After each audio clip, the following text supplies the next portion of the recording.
What's going on, Chad? How are you doing? How was your 2025 starting off? How was your New Year's?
Hey, what's going on, Priest Guardian, Joe Leisure, Black Skin, or Black Sin, Sus, Heavy Robot? How are you guys doing? Welcome to the podcast. Just give us a second here and we'll be ready to go, guys.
10, 9, 8,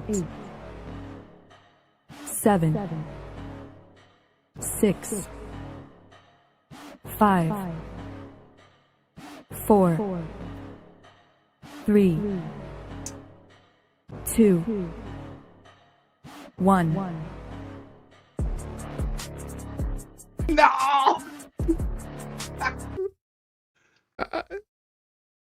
Did I get in there? What is going on, everybody? Welcome to another episode of the Knights of Teleria podcast. Thank you all for joining us today on this lovely Sunday afternoon. This is the first podcast of 2025, or the first episode of the podcast for 2025, episode number 74. Man, I missed you guys taking off a week. I don't know if I can do that again, especially because I'm planning on redoing some kitchen remodeling in my house, and which probably means it'll be like 2 weeks of doing nothing, which I don't know. I don't like it. But guys, before we get into today's podcast, let's introduce the panel for today. In the top red, representing the free-to-play community, or I guess I should say 1397 free-to-play community, Mr. FinalKenpachi. Ken, what is going on, sir? How are you? I'm doing well, man. It's been a year. I didn't see you guys. I miss you all. Like, I have to do that. I'm sorry. I have to do this joke. There's not many joke I know in English, so I have to use it. Doing well. I actually didn't manage to tell you guys, but on the last time we got a 2x primal shard, I was at 10. I just YOLO them, and I got a Calamitous. I able to like no, you know, at the same pool. Then after that I got a Gizmak. I'm like, dude, like what's going on? Like too mythical. And Gizmak, man, Gizmak, I really enjoy and play with him. And it was a moment on the live arena. I'm like, everybody have a mythical champion, you know, like where I am. I'm top 300 by the way. Just saying, like, what? Yeah. Awesome. Yeah, it's not that easy there, you know, like lots of people is a mythical, and not gonna lie, Gizmak is definitely getting ship, guys, I can tell you that much. But how about you guys? How you guys doing? I was doing good. How was did you do anything fun for New Year's? I spent with my family, and yeah, lots of eat. I actually got a little bit stomach problem, but it's okay. It's like become a bigger, you know, stuff like that. Too much kebab. But it's okay. It was actually chicken, but yeah, it was lots of chicken. All right. Well, moving on from that luck, we got to talk to the next guy who's got some ridiculous luck, Mr. G Mills, aka Gestal Gaming. What is going on, brother? How are you? Doing great, my man. Happy New Year, everybody. Yeah, I got lucky again. Very similar to Kenpachi. At first I pulled the Calamitous. And then I pulled Ashnar back to back with a Sigfrin. So it was like bad, really bad, and then obviously really good. So 69 shards, 3 mythicals. Nice. How can you beat that? I don't know, man.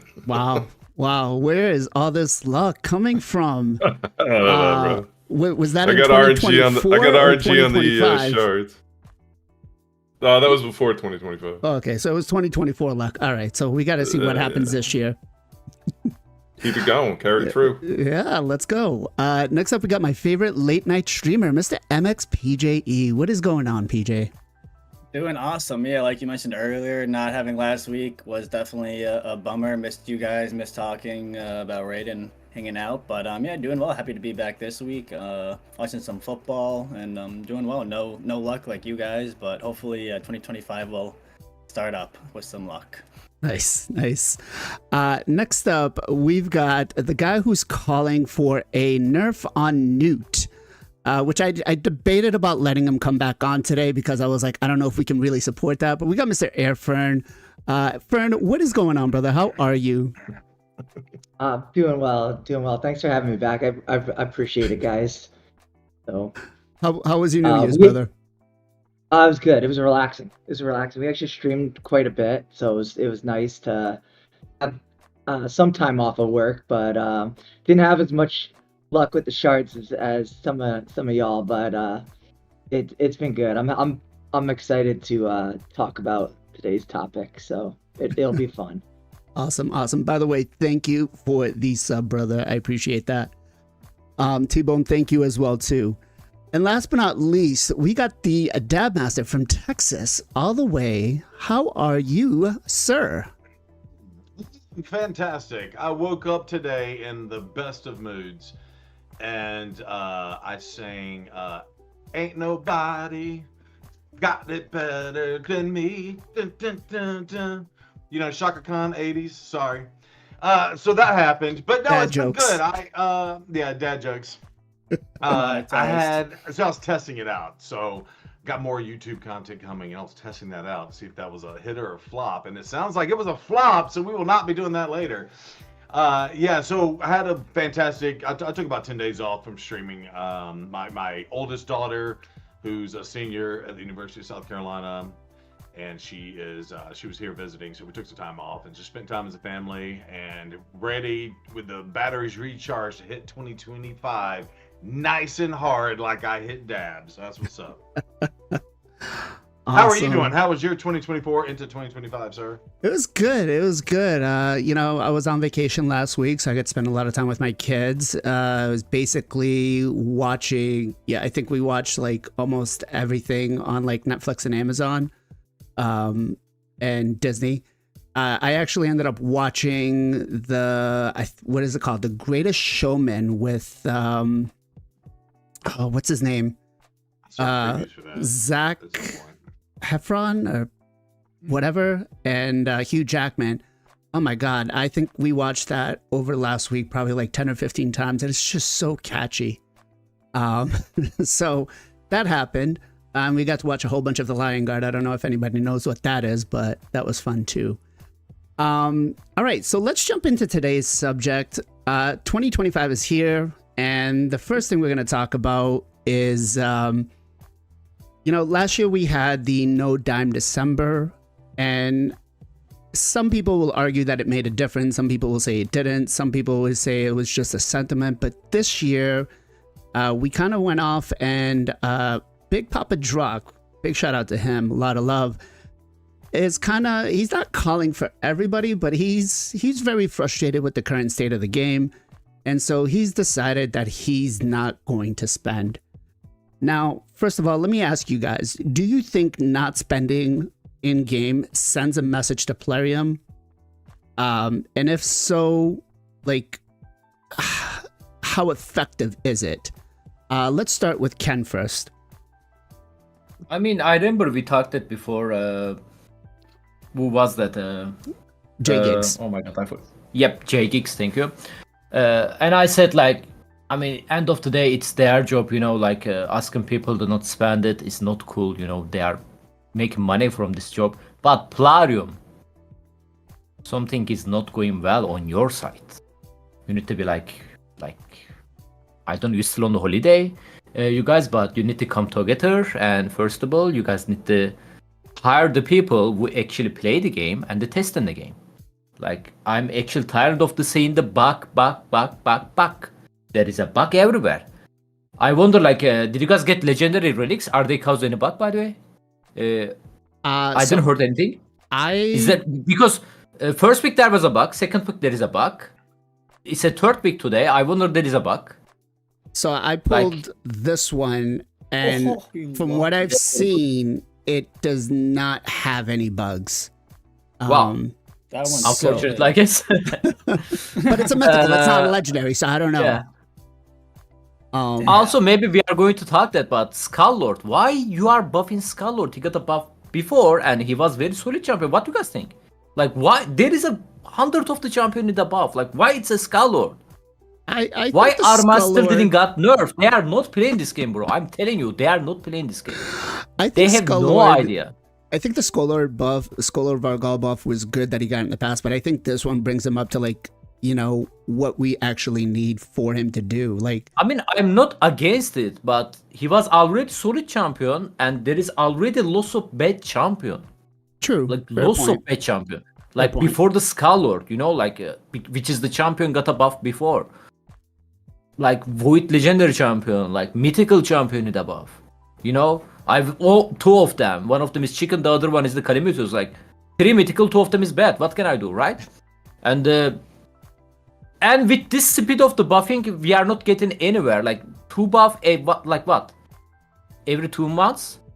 That's not enough, man. Like they need to do something different. Like instead of to keep releasing new content, okay, new content, nobody is against that, but dude, buff the existence content, like fix the game, stuff like that. I don't know how to take Pilgrim attention. Maybe not spending can help. I'm sorry, but they need to be understand the game is not doing well. And what about Hydra? They are not talking about Hydra. I'm not leaving Hydra alone, by the way. Hydra currently is not good. Forgotten. The reason they buffed the Hydra is the Tranda teams are number 1. There we go. Explain me that. How is that working? It's working as intended in their minds. I agree. I don't think they've kind of got a full picture of what's going on, and I feel like they're definitely not acting fast enough on any of the issues, right? Fern, what about you? What do you think? Do you think calling for no spend is going to be effective in any sort of way? I don't, unfortunately. Now, for those that know me originally, I know PJ definitely probably knows me probably the best. Like I used to be a spender in this game. I had an account back in the day. I think I want to say it started maybe 2021, maybe 2020. Could have been even prior to that, and had an account, spent, I'd say about 100 to 150 a month is what I was spending, and got to a point when kind of sheep came into the game, and I got frustrated, kind of how Jock is, and I left the game. I also had work, I also changed jobs, but I got very frustrated with the game. I got very frustrated with the direction, so I decided to not spend. And that had to have been like maybe, I don't know, beginning of 2023. And my thought was like, well, if I stop spending, everybody else, like everyone else will have that same frustration. But nothing's changed.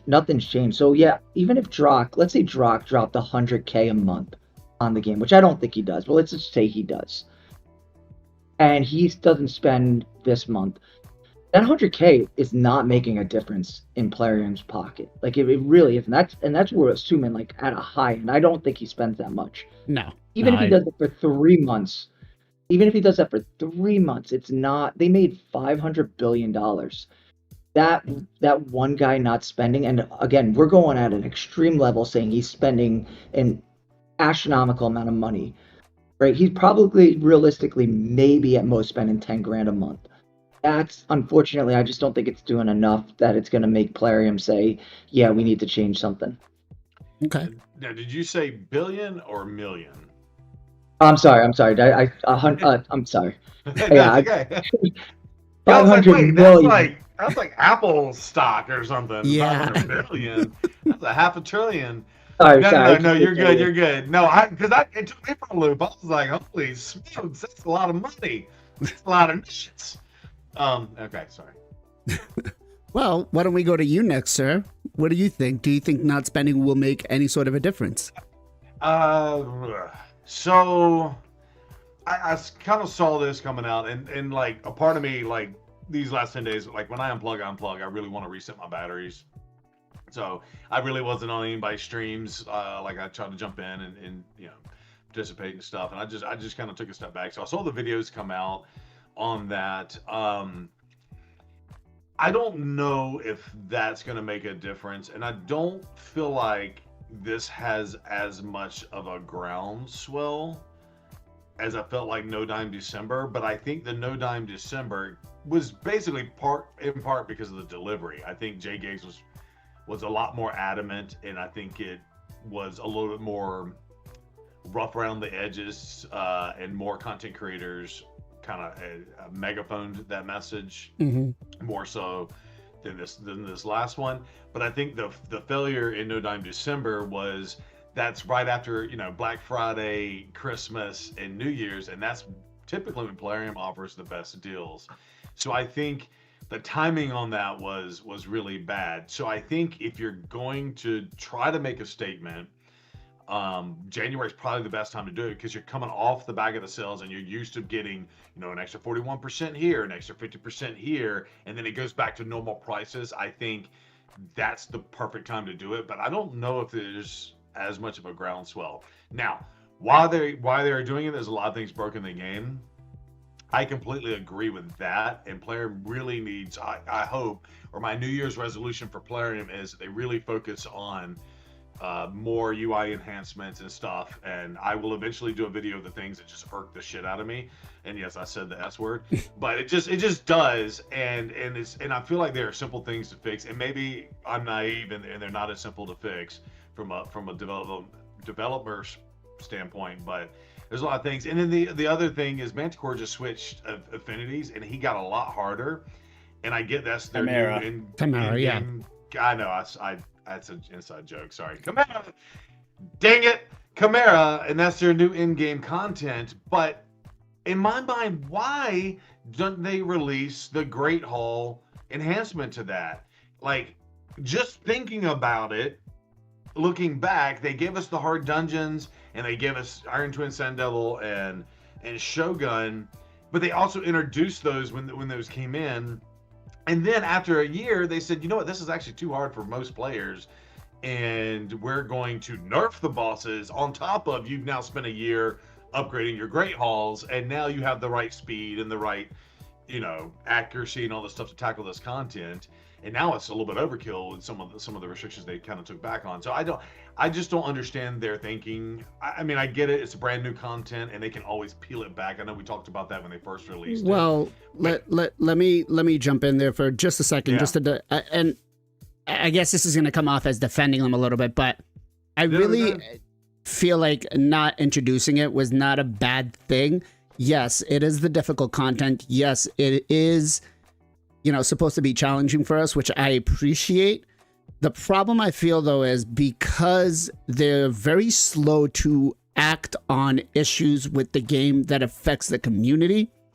If they did bring that out and all of a sudden something was broken and they didn't get into it on time, remember, the top of the players that are, Gold 4 and Gold 3 Live Arena, those guys are going to be the ones that are going to be able to get these advantages.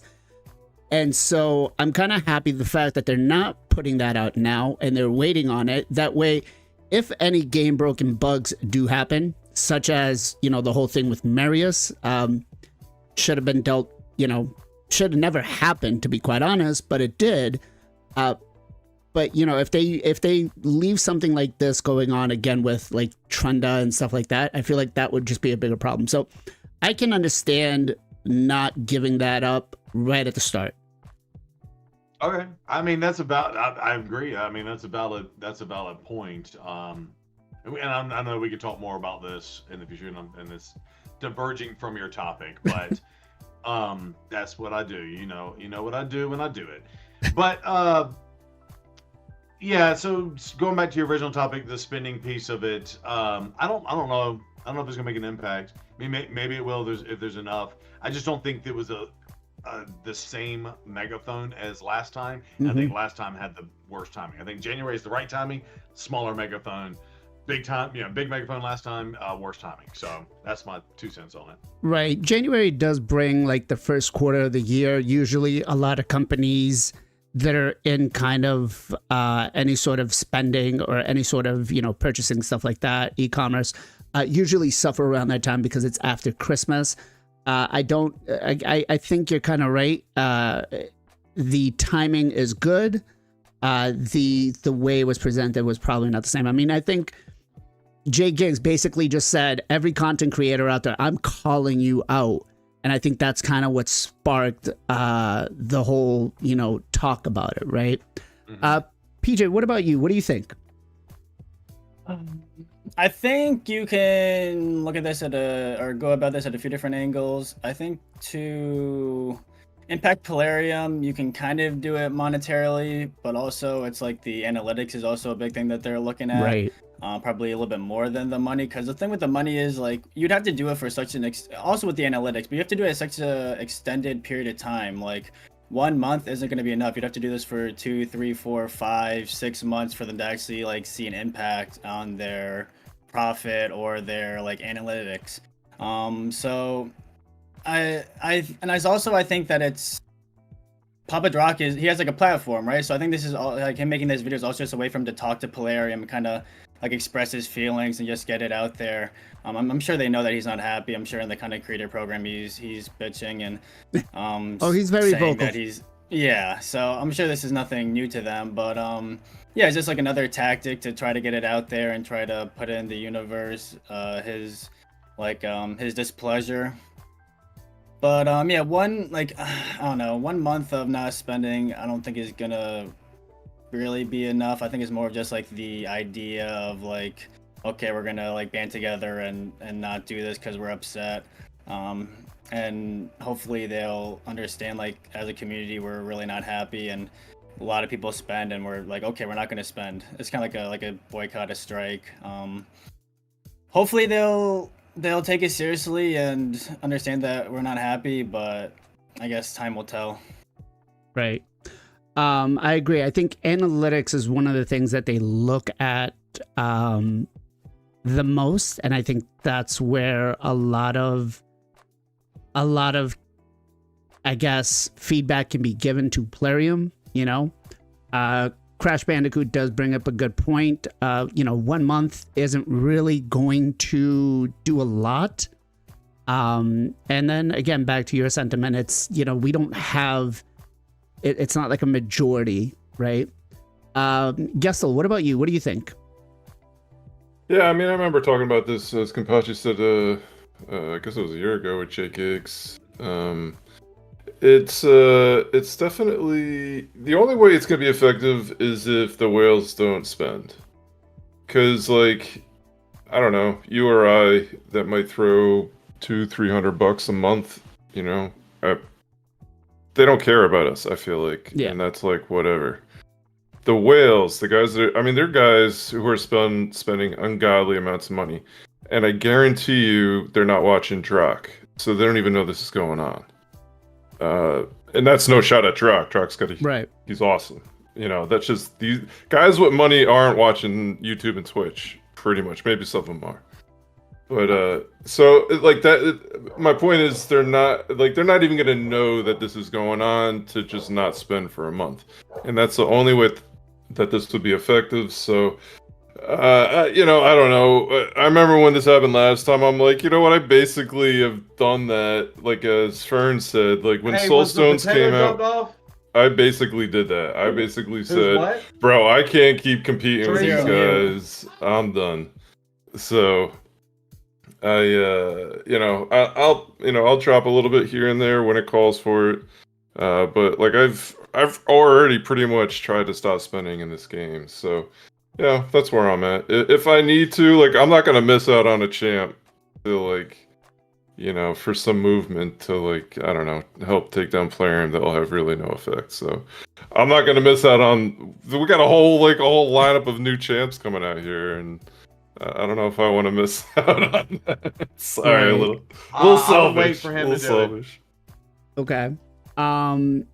So I guess what would, if the community was able to band together and kind of, send a message, I know the review bomb was one of those things that happened a while ago, which there is talk about that's how the CEO was ousted and replaced. But what do you guys feel could be done for the community to send a message? And I mean, how big of a voice would we need to have? The YouTube community is really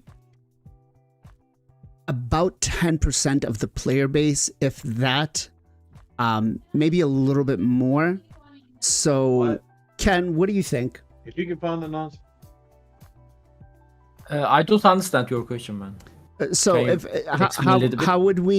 what would be the best course to send a message to Plarium that the community's unhappy and we want some big changes to come immediately? Bro, I feel like they are like they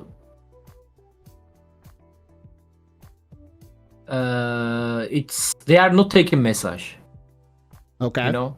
So you feel Yeah, I regardless of feel what, like they wouldn't listen. Yeah, I feel like the communication path is blocked. They are not hearing us. They are not listening whatever we say. Because guys, on the CC chat, we have a direct line with them, right? Like everything me said or the other content creators said, like I don't see any difference on the game. I feel like our message are not getting on them, you know? Like Mhm. I asked them simple question a couple of months ago, like I think 8 months ago, where is Phantom Shogun tournament? Seriously. They told me that it's a new dungeon. How the hell is a new dungeon? Yeah, They it's been released out for a the while. event dungeon. They released event dungeon, and 2 days later, tournament was there, right? Yeah. And they told me they are going to tell this to the developer team. Then I think a month ago I asked the same question. They said they didn't get a response from developer team. Bro, are they living on the Mars, bro? Where is this developer team? I think How hard to send them message? Like I I think don't know. the development team is more about making sure that the champions look cool than actually fixing things that are a problem. I don't know like what's going on. Like seriously, like they need to be think what they are doing because they are doing everything wrong. Like they are damaging the game. You know, like back in the day, still actually, especially on the YouTube, every time there is a new gacha game released, raid killer videos, they are trying to kill their own game, man. Like not other game killing raid. They are doing that on their brand. They need to be start listening us. Maybe they can start like that. Agreed. I do feel like sometimes our voices are falling on deaf ears.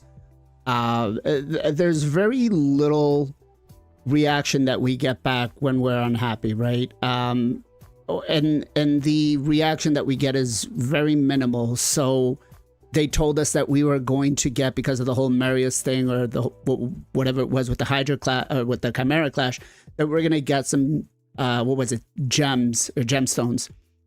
Yeah, bro. Like I'm what still is waiting that, for man? mine. I mean, It's not enough reward, by the way. whether it's enough reward or not, the fact that they addressed it and they said that this is going to be our, resolution for it. They said, here's what's going to happen. I personally myself haven't seen anything, and they're basically, the response was, guys, you're going to get it. We just don't know when and what we're going to give. By the way, speaking of that Chimera bug, do you remember like there was a bug happen on the Hydra Clash? Some clans, Hydra Clash didn't start it. Do you guys remember that? Yeah. They give them reward like energy refill or something like that? Yeah. I was 100% sure they are going to give them, oh guys, enjoy, you guys are going to get your free accessories, stuff like that. Dude, they didn't even think like that. Yeah. And exactly like on the Chimera Clash, it's exactly the same thing. You can get more reward on the Chimera Clash and they are giving us just stupid gemstone. Yeah. Yeah. And it's not our fault to lose the Chimera Clash. Maybe we are going to win that. But we lose it because some clans have the bug blessing relics, actually, my bad. It's not their fault as it well. Wasn't the relics. It wasn't the relics. It was the way that the champions worked with that game mechanic. And they were explicitly told this, that it was going to be that it was an issue on the test server, and they said, guys, we're gonna fix it. Please don't talk about it. And then they released it, and it was still broken. So it really, that right there kind of pisses me off the most, because like they were told on Lady Noelle, which is one of the biggest things that pisses me off right now, because I was spending hours trying to figure out, and unfortunately I just don't have the time to watch everybody else's videos and stuff like that, and I didn't see anything about bugs, but apparently her AI does not prioritize Sir Nick when it's supposed to. And it's like, well, wait a minute, she's been released for a month now. Why would you release her? Like, I can't imagine that this is going to, again, I'm not a coder, but I can't imagine that this is going to take a huge thing to just say, hey, prioritize Sir Nick when he's on the damn team, right? It's just crazy to think about. They release the stuff, and I think Drock made a great point about it. It's like they release the stuff where it's buggy as hell, it's not tested, and then they say, well, guys, we'll fix it down the line. Can I say just a little bit more? Yeah, I'm sorry, I talked a lot, but this is I'm very burning about this subject, There is a bug. Fix it, bro. Why we are waiting next big update? Yeah. Fix the bug, bro. Like, I why are agree. you waiting for? TX. Like, where is this developer team? I'm seriously thinking they are from Mars.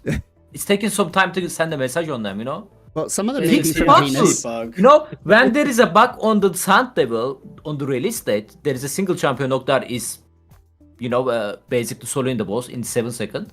They fix it in a couple of hours. Yeah. Why you are waiting Lady Noel? Why you are waiting Chimera? Why? Yep. No, they're very slow to fix these things, and I agree. I'm gonna address something here that Crash is making a point of, and I did address this in the video where, you know, endgame players, that top 1%, if they don't spend, it's not because it's not really going to hurt them, right? Because they already have the empowerments, they already have the top blessings, all of that stuff. So it really, for them, not spending doesn't really make a difference. So I agree with that 100%. I feel like that it's easy for somebody to say at that level that I'm not going to, right? Because they really don't need anything. Fern, what about you? If there was a way to send a message to Plarium, how would that be sent? How would it be delivered? I mean, I'll be honest, I don't know. I was a spender who quit. Like, I've done both things. I've stopped spending in this game. And I try to show people, like, I'm full free to play. And, you know, no knock on, like, Ken or the boozers out there, but, like, I don't get those rewards also. And I try and show people, like, hey, you can play this game without, like, as a free to play. It's frustrating. If anybody's ever watched my channel, you might see me get frustrated here or there. But I'll be honest, I don't know. Outside of just the top 5 clans just saying, hey, we're going to boycott this. The problem is, for the top 5 clans, they're playing a different game than the rest of the community. Agreed. You talk about, like, they don't need to spend. Well, that's why they keep sending out new champions. This is what Plarium's doing. Like, it sucks that they're adding 5 new champions. I really only need, like, 2 champions, 2 non-void Legos, Nuke being one of them. The more champions they continue to add to the game, the lower percentage I have of getting a new, right? But for them, they send out a fighty, and now the whales who don't need to spend all of a sudden want to spend. So this is why they constantly are sending out more and more champions, more and more OP champions, more and more mythicals.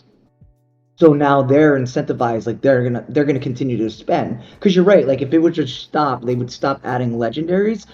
Now all of a sudden the whales don't have to spend. Right. They stop adding mythicals, whales don't have to spend. That's why they're constantly adding all these mythicals. So it's just baiting them the whole entire time. It really comes down to the top spenders just not getting baited. All they're doing, in my opinion, Plarium's just baiting the top spenders, and they consistently fall for it. So I don't know if there's anything that the community can do. It's really the top 1% of spenders banding together. Until that happens, I don't think there'll be any change. Okay. I agree here with Priest Guardian. FOMO, the fear of missing out, they are masters of it. They make you feel like, you know, if you do not have self-control, you will fall into this trap time and time again. Gestal, what do you think, man? What would be the best way for the community to give a message to Plarium about not being unhappy? It's a tough question to ask. Brother. I feel like you set a trap for me, man. I don't know. You could skip if you want to. I get the, you know. Well, I'm not gonna give what I would really suggest, because I think that could, like, yes, whatever, that could lead to trouble. But I don't think this is a bad way to go about it. Drock's got a big enough of a audience where I think maybe, you know, enough of them could do it. They could see something. I think the biggest part is just like doing what he's doing, just not letting him slide on stuff. Bring it up, even if nobody does it. Let's say everybody spends at least a penny, you know, whatever. At least the message is out there. Again, it's kind of reiterated that you guys are making a lot of money. You should be doing way better with this game. This isn't like a AAA title, man. This isn't something that they've got to update like a million different things. Like, this is a mobile Unity game. Like, this isn't like anything crazy. So they should be able to They should be able to fix problems quicker, and they shouldn't honestly have one or two bugs here and there. Not the end of the world. I wouldn't think it's that big a deal. And that's like a year, right? Not like Right. a month. You can let that type of thing slide, but like for a company that's making the money that they're making off of a game that is, again, not nearly as intensive with everything, right, as like, let's say like an MMO or any other genre that's got like a full 3D rendering environment and like a lot more stuff going on. They should be able to do better. Now, it was Christmas last couple weeks. Can we give them a little, on holidays, and can we give them some leeway? Maybe for the last 3 weeks we can. But like the Chimera stuff, the Relic stuff, none of that should have come out with issues, in my opinion. That stuff should have been bug tested a million times over. So I agree. There's definitely no reason why any of this stuff should have been bugged at release, right? 100%. And to Plarium, please just understand that we're having a discussion here. We're not telling people to do something. We're just having a discussion on how we could send you that message that we are unhappy with a particular way. We're not calling for anything. These guys, please don't get them in trouble. Discipline me if you have to. PJ, what do you think? It's really tough, to be honest. I would say it would have to be like a analytic strike for months on end for them to really get the message, and like analytic strike, I guess, would be like just like logging in and like just not doing anything, just doing whatever you want, not doing the tournaments, events, whatever they have popped up. Which is gonna be tough because then people are gonna make their account suffer. So it's like, are you gonna make your account suffer for this? Like it wouldn't be easy, and you'd have to have like a lot of people to do it. And the other thing, like Ken was mentioning, they also haven't fixed like one of Teox's main things is like if you have a full Lizardman team, he doesn't get sheeped, and he's getting sheeped if you have a full Lizardman team. It's like, Yeah. and like it's super frustrating. Like also they fix things that are wrong for them super quickly. Nodgar, like Geo was doing billions of damage in Demon Lord. They fixed that, but then when it's like not that impactful to them, but it's impactful to us, it's like next update when we get around to it, and that's like really tiring hearing that. It gets frustrating. So I don't know. Realistically, I don't know how much the community could do, because we've already the CCs, which you would think would be a big voice, like the voice of the community, direct line to Polarium's devs. You guys talk to them all the time about how happy you guys are and how happy like the community is and how you guys want to see these things fixed. And they're like, oh yeah, we'll talk to them and then get back to you, and then they don't, or they're busy, and it's like that really needs to be sharpened up. And I don't know, hopefully maybe with the new ownership, that will help. I know it's still going to be Polarium at the end of the day, so I'm not sure how much that will actually change, but maybe it'll be a little bit of hope at the end of the day. But I don't know, it'll be tough for us to actually like do more than what we've already done. Right. It's I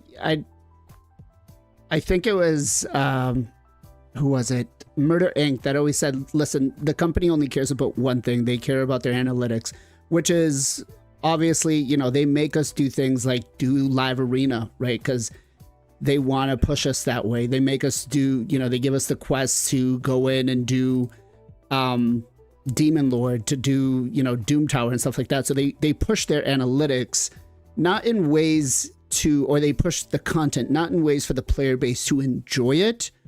Right? They push it in, you need to do this because we want to see what's happening. We want to see people do it. So, and that is really how to, I guess, send the strongest messages by just blogging in and just playing and having fun. Don't worry about dailies. Don't worry about that stuff. And to your point, PJ, you're right. You start skipping on some of this stuff out. What are you going to lose in progression? I guess is the big question, right? And it could be a lot. It could be a lot. Zero, What about you? Yeah, and what was the question before this? I don't know if I answered that. What would be the best way for the community to send a message to Plarium about the being unhappy? Okay. So I think that sorry, my wife was talking to me through the door and it's distracting. All right. So the one thing is I would say, and PJ actually just touched upon it, is I'm hopeful that the way they've been running the game, or the way they've been doing everything, has been to get it to collect numbers or whatever to get sold. And I'm hopeful that it's gone from Aristocrat, this gambling company selling off a game, goes to a gaming company, and they have better insight. Again, you're right, it's going to be Plarium at the end of the day, but maybe there's a shift at the top where, hey, instead of focusing on acquiring new people and getting them to spend, why don't we focus on fixing things and keeping the customer happy, player retention, and through that we'll get spend. So I'm very hopeful that potentially there's a mind shift over the next six to 12 months, right, on everything. And that would be just really what I would want them to hear, is like, it's cool that you keep dropping new stuff, and that's how you're keeping the people that play this game daily engaged and whatnot. However, there's a lot of things that are broken and frustrating, and fix those and make your existing customers happy. You know what? You won't have to worry about creating as much new content if you just fix what's broken and keeping people engaged, right? And just keep the content, keep your roadmap going. Keep buffing champions, keep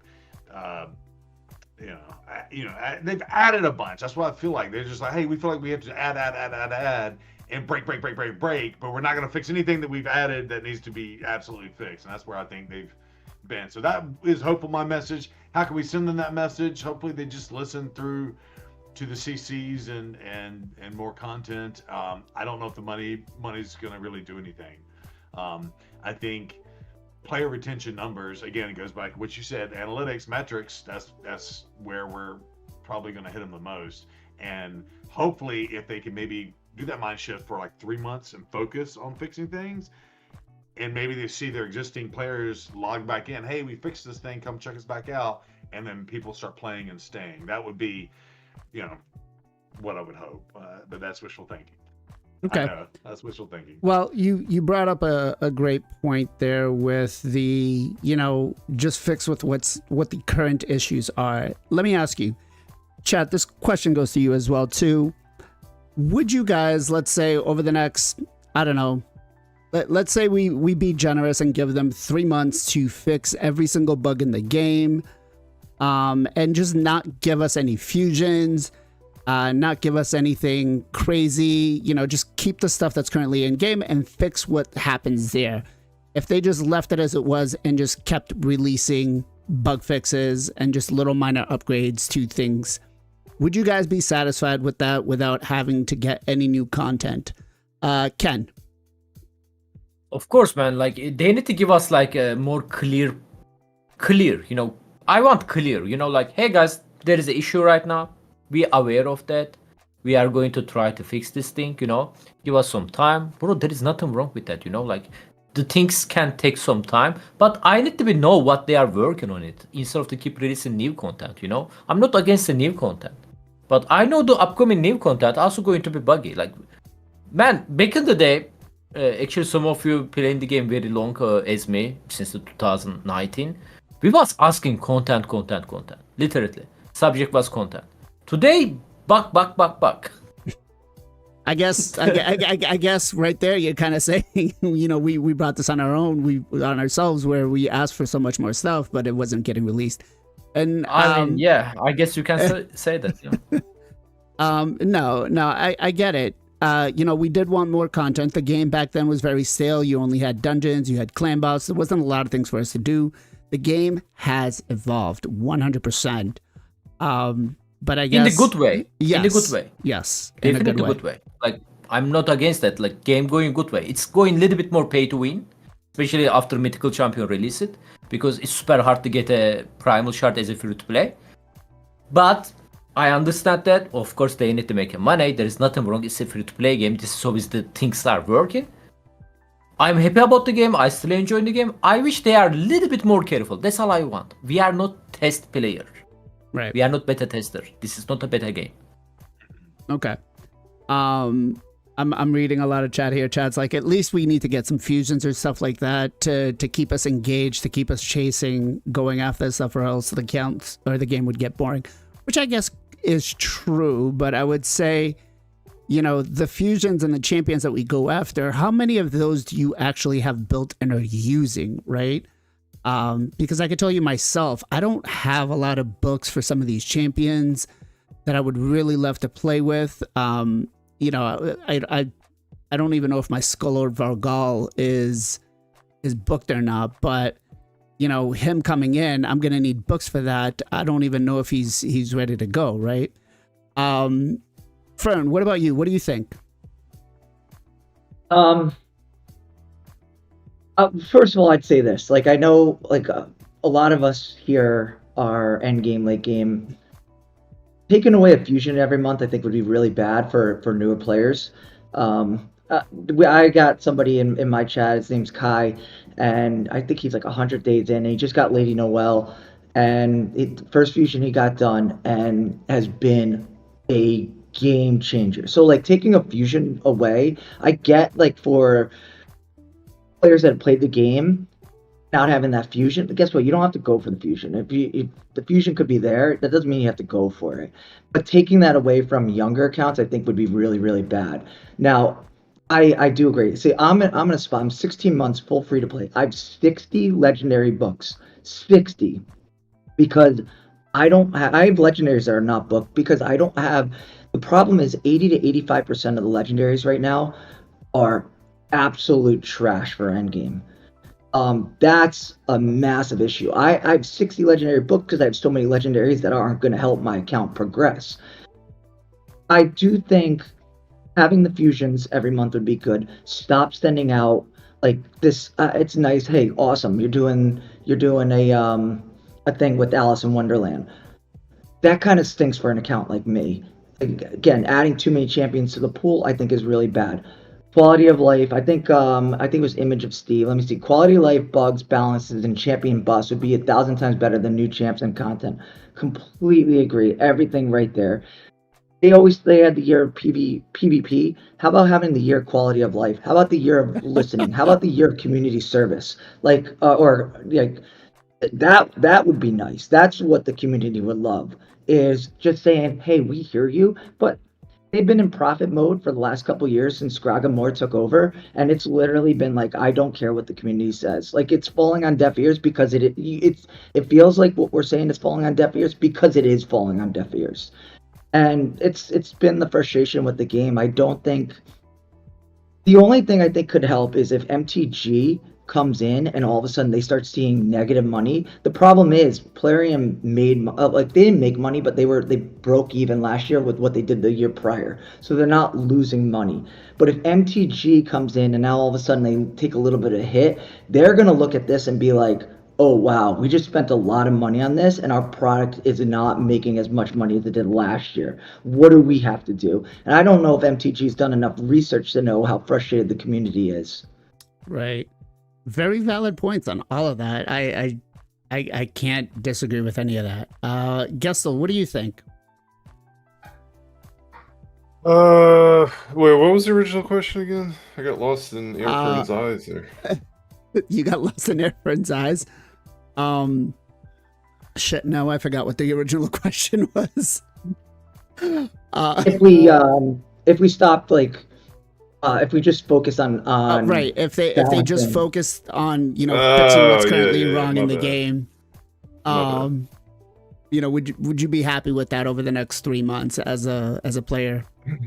Yeah, I agree with Airfern. You can't stop the fusions. Fusions are very important for new, early, mid-game accounts for sure. My free-to-play account, they are super important for. The Titan events, I would be okay if they slowed or stopped doing those to fix other stuff. I'm even cool because what they do, like 2 big content releases a year, basically one in June, one in like December. It seems like the last couple of years at least. Mhm. I'd be okay if they didn't do either of those for the next year and just completely cleaned up the game. Now, they do need to get out the live arena updates that they've promised us for a long time now. We have to have a friends list. We need to be able to do friendly games. It's ridiculous. We can't do that yet. They said seasons is coming, so that needs to come. Everything else, I don't care if we get another, Demon Lord or whatever. We don't need any of that stuff. Improve the quality of life stuff that's currently needed in Quality game before life, we fix start bugs, adding more. quality life, yeah, 100%. I think they need to, ask Kenpachi now that he's got Gizmac, man. I have a one turn intercept on my Gizzy. And he I wish my man Entropy was here. He could tell you the math. I'm terrible at math. But he so and let's say the other team's got 2 6-star Polymorphs, and typically it's not even 2, but let's just make it easy. So you have a 20% chance to proc on both of those. That's a 1 in 5 on hitting both of those. If they hit, you got to hit one to get the intercept strip and the other one to get sheeped. I can't it happens 5 out of 5 times. Like, he is not coded properly. Granted, he's broken. Don't get me wrong, and it's probably better that that it is broken, because Gizzy would be way more dominant than he is. But it's things like that, they'll never even look at it. Like, I don't even think to bring it up. Like, I want to put a clip together of it happening over and over and over again, and sending it to him and be like, there's no, but no one else brings it up. So I don't know. Maybe I'm crazy, but.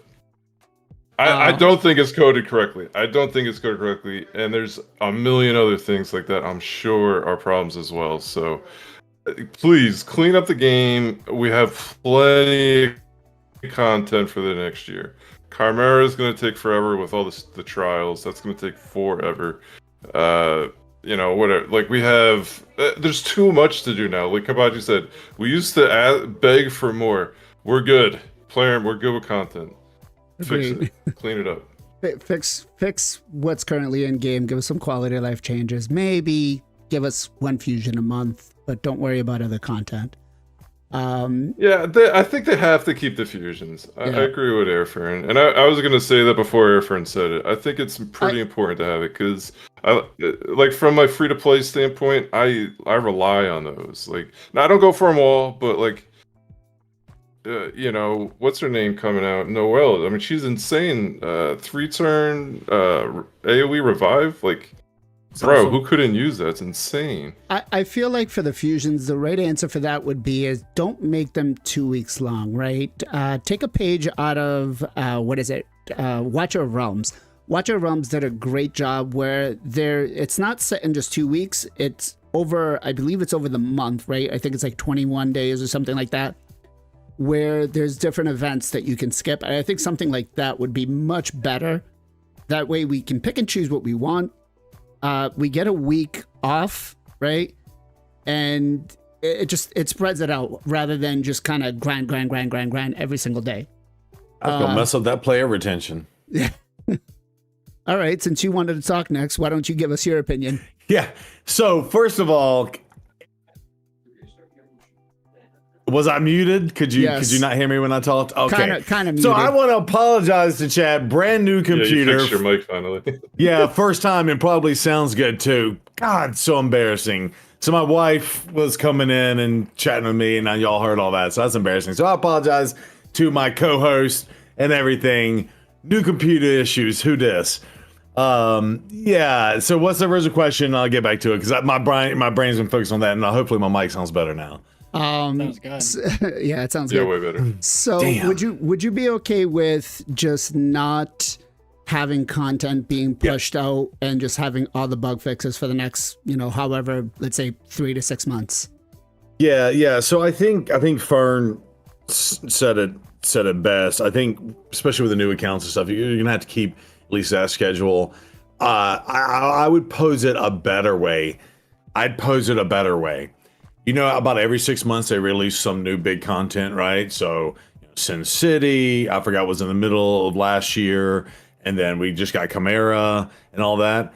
I would love for them to skip the mid-year one, this one, and focus their energy on boom, fixing all the problems, and that's the big mid-year update. That's what I would like. Keep, I guess, the champs coming in with the fusions, especially for the newer accounts. That's a valid point. But I would forego a new big update for the next 12 months and give us another one in December, than to give us something in the middle of the year and keep the same issues going. That's what I would propose. Okay. PJ, what about you? So I know nothing about coding or anything like that, so I might be completely delusional, but I feel like they could fix a lot of this stuff within like a month. Like, I don't think they need that much time to do a lot of these fixes, and a lot of them seem like they're simple. Again, I know nothing about how it works, but I mean, they're a pretty big company. They got a lot of people, I'm sure, working in their development and their coding team. So I don't even think it needs to be 3 to 6 months. I feel like if they take a solid month, they could do a lot of good to this game. Again, I wouldn't stop the fusions. But you got you got to look at it from their perspective. They have complicated fix for everything. That's how they fixed Hydra. Yeah, but they don't need a complicated fix for everything. They think they need a complicated fix, but a lot of these things aren't that complicated. They're overthinking it. But yeah, their minds, I guess. I forgot what I was gonna say. Sorry. No, yeah, you're good.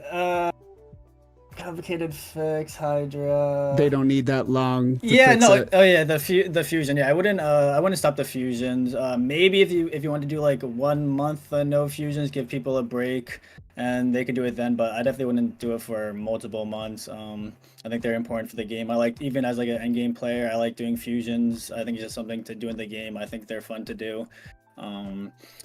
But yeah, definitely they should take some time to focus on it. It's getting kind of out of control now. It's almost like a joke. It's like this game is becoming a meme of like how many bugs there are and how they're not fixing it, and how it's like, oh, we'll do it next update. Oh, we meant that next update.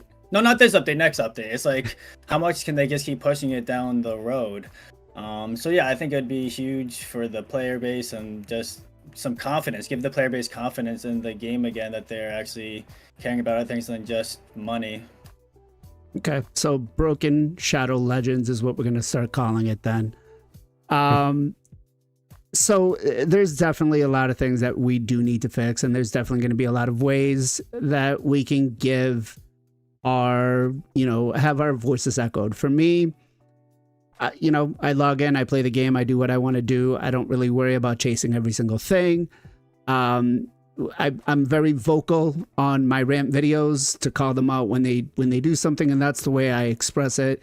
There's going to be a lot of different ways. I think the best course is always their analytics, and that's really much how they're going to do anything, right? That's what they care about. That's why they push it. Real quick, I want to just make a quick announcement. So there is a couple of giveaways that some creators are doing. For us on the channel, we are giving away a champion pass. So if you want He-Man, I want. well, you can't have it because you need to purchase, right? I do. So man. if you guys go on this video, which we will be pulling the winners by the end of this video, if you go in and just tell us what your best of 2024 was, what you liked the most. And then if you leave your URMID number, you can get entered in for the chickens, energy, and I think a legendary book or something. Ken and Gestal, are you guys doing that as well too for the 2024 roundup? For what? I didn't do it. You guys didn't do the 2024 roundup video? Oh yeah, I did that already. Okay, so you already gave your giveaway away. Okay, I just wasn't sure if anybody My video is up. My video is up. Yep. Okay, did you already give your giveaway out or no? No, there is still plenty of time. January 14 is the deadline, so you guys can still enter. Good luck. If you want to put your link in the chat so people can go check that out, please do so. The champion pass will be pulled today by the end of this stream. All right, so I logged in. Can I make one more thing? Yep, go ahead. Thing with Gestal mentioned about Gizmac, I feel like the same thing is with Androx, second form A3. I have like over 500 accuracy with then he has the 20% ignore res, and it's a place he can't weak it, and the amount of times he gets resisted on Hydra is unbelievable. It is. I feel like there's got to be some type of coding issue with that as well. It happens so much. I definitely feel like, yeah, it's. I don't know. Maybe their coding team is just an AI based. Since AI is a big thing now. They just, hey, listen, you code this, and we'll work with it that way, and then we'll just keep trying to fix it. It very well might. No worries. It may very well possibly be it, because a lot of people or a lot of companies now are moving towards AI, and they're cutting out other jobs. So who knows? We're on to Telerium. All right. So this morning I logged in and I saw the event for right here, right, for the summoning souls. I was like, okay, cool. I'm like, all right, let me see where I'm gonna earn these. And I'm going through, and I'm like, maybe they put it in Tag Arena. Nope, not in Dragon. I don't see anywhere else except for one place. Dungeon Divers. $39.50 for one summon. Man, Just before the fusion. I was really. I was at the point where I was just like, really, are we already gonna start the year with this bullshit? It's really, really shitty. It's really shitty. I don't understand why we're locking it under Dungeon Divers and not anything else. Now, granted, it is kind of early. It's still day one. They may put something in tomorrow, but the fact that they started out with the Dungeon Divers really pisses me off. Ken, are you gonna go for this event? Man, I really don't want to spend my energy just before the fusion and the event dungeon, actually. Yep. I don't know. It's very juicy pool, like you mentioned, but end of the day, I'm probably going to end up to getting like 3-star epic champion. You only get 4 to 6 stars, so you're good there. Yeah, 4-star, my bad. Thank you. I mean, the champion pool I don't know. is I'm not using bad, sorry. but again, I'm using my daily energy right now, and I'm gonna say like end of the day, like what can I do? Where can I get? But I don't have a plan to spend extra energy, man, because it's close to 8,000 energy, by the way, guys. So yeah, you guys just need to multiply that to Dungeon Diver. Yeah, it's definitely a crazy amount of energy, and again, I feel like maybe it's just my last couple of pull sessions. It's all been like a rare epic champion that I don't use. Yep. Like, and most epic champions, I'm pretty much already at a 4-star, right? So, PJ, what about you? Yeah, this is really scummy of Telerium to do a 3x speed right before the event dungeon. I think it's super bait, and then they add this on top of it. I'm gonna kind of do what Ken's is suggesting. I did put a little bit of energy into it. Now I'm gonna use my daily energy and then wait till the end and see how much gems or I have to put into it. We'll also have clan shop reset, I think, so maybe we'll get 1,000 energy from there. If you do want to put it into this, also you have to consider the fusion and the event dungeon coming soon. Well, so maybe you they just gave us energy, so I don't think they're gonna go back to back. Although it is random. Yeah, you never know. Potential. But yeah, it's a tough thing to decide because it's a lot of resources you got to put into it. Knowing pinpoints coming soon, knowing the fusion, like if they're gonna be good or not is coming soon. I'm gonna probably try to snag it. I do really like the summoning pool in there. I think the epics are really good. I think the Legos are really good. And being a 4 to 6 star epic does make it a little nicer instead of like a 3-star or 2's like the pool. 2 to 6 star for Lego is kind of rough. I think I'm gonna try to snag it and hope for the best. But I think for a lot of people it might be best to skip. I agree. Just depends, I guess, on your resources. I'm sitting prior to watching Drock's video and kind of going with that. I made a mistake. And we went for the energy refills because the event dungeon was coming. And I was kind of looking, I was like, well, it's 3x speed, maybe I'll farm it. And then I was like, no, I decided against it. And then I was like, well, maybe I'll go for this because I could use a couple of them. And I was just like, no. It's going to be something I don't interact with. Even though I just burnt my energy that I had for like the last 2 days, right? Gestal, what about you? Yeah, I'm definitely not going for Dungeon Divers on either account. I hate Dungeon Divers. Although it is a 3x, and I guess, I don't know, you can look at the bet. I actually think that at least there's something to go for if you do want to go for this. I would definitely not recommend it. Yeah, I don't know what's going on with, I would imagine the fusion is part of this Alice in Wonderland thing going on, so I don't think it's something you probably want to miss. Yeah. Plus, there's going to be like a way to get the really good champ, which is probably the Void boss that we kind of already know the kit to. I'm not sure we're going to go into that, but so yeah, I would say sit and wait. I would definitely recommend not doing anything for this. They could potentially put out like a Sand Devil in the next day or two that would still have 40 on it. I wouldn't bank on that, but they have done that as well in the past, so. No Phantom for sure. Yeah, definitely no Phantom. Phantom Shogun, yeah. Nope, fair point. Gestal, sorry.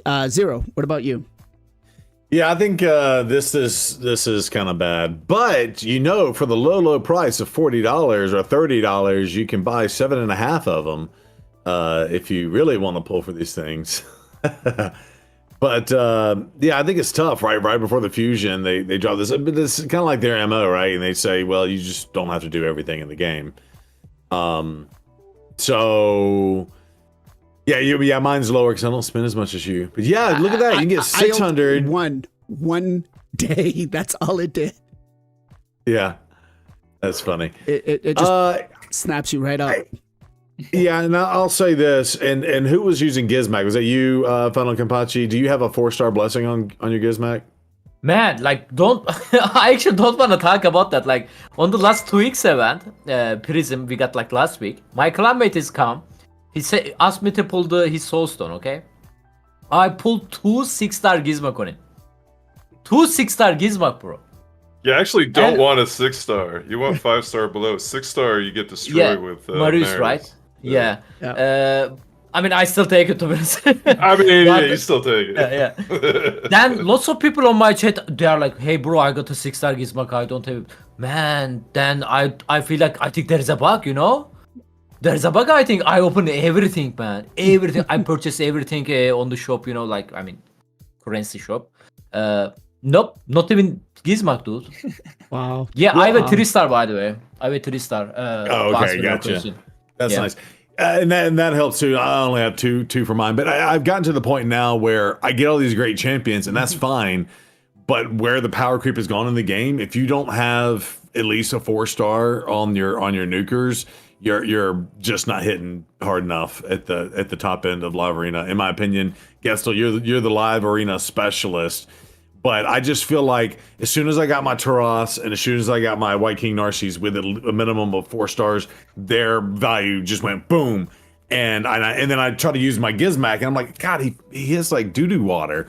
So I don't know. I just feel like that's just where it is. So I see an event like this, I'm like, I don't want to do this grind, especially right before the event. But at the same time, it's like, God, you really do. Especially if you have a nuker, need that 4-star. And obviously, if you have a debuff or a resistor, you want the 5-star. But yeah, it's kind of irrelevant not to have them. And the same thing with my Sigfriend. Yeah, the damage level to take them from like 260 into the 300s makes a huge difference. It just does. Ken, I'll give you my 5-star Gizmac if you want. Bro. Give it to me. I want it. I really do. I can give a 6-star War Mother. I'll pass on that. I'll just give you the Gizmac because I know I'm never going to get it. Thank you. Fern, what about you, man? What do you think? I mean, by default, I'm already at 2,500. Whoa. On Dungeon Divers.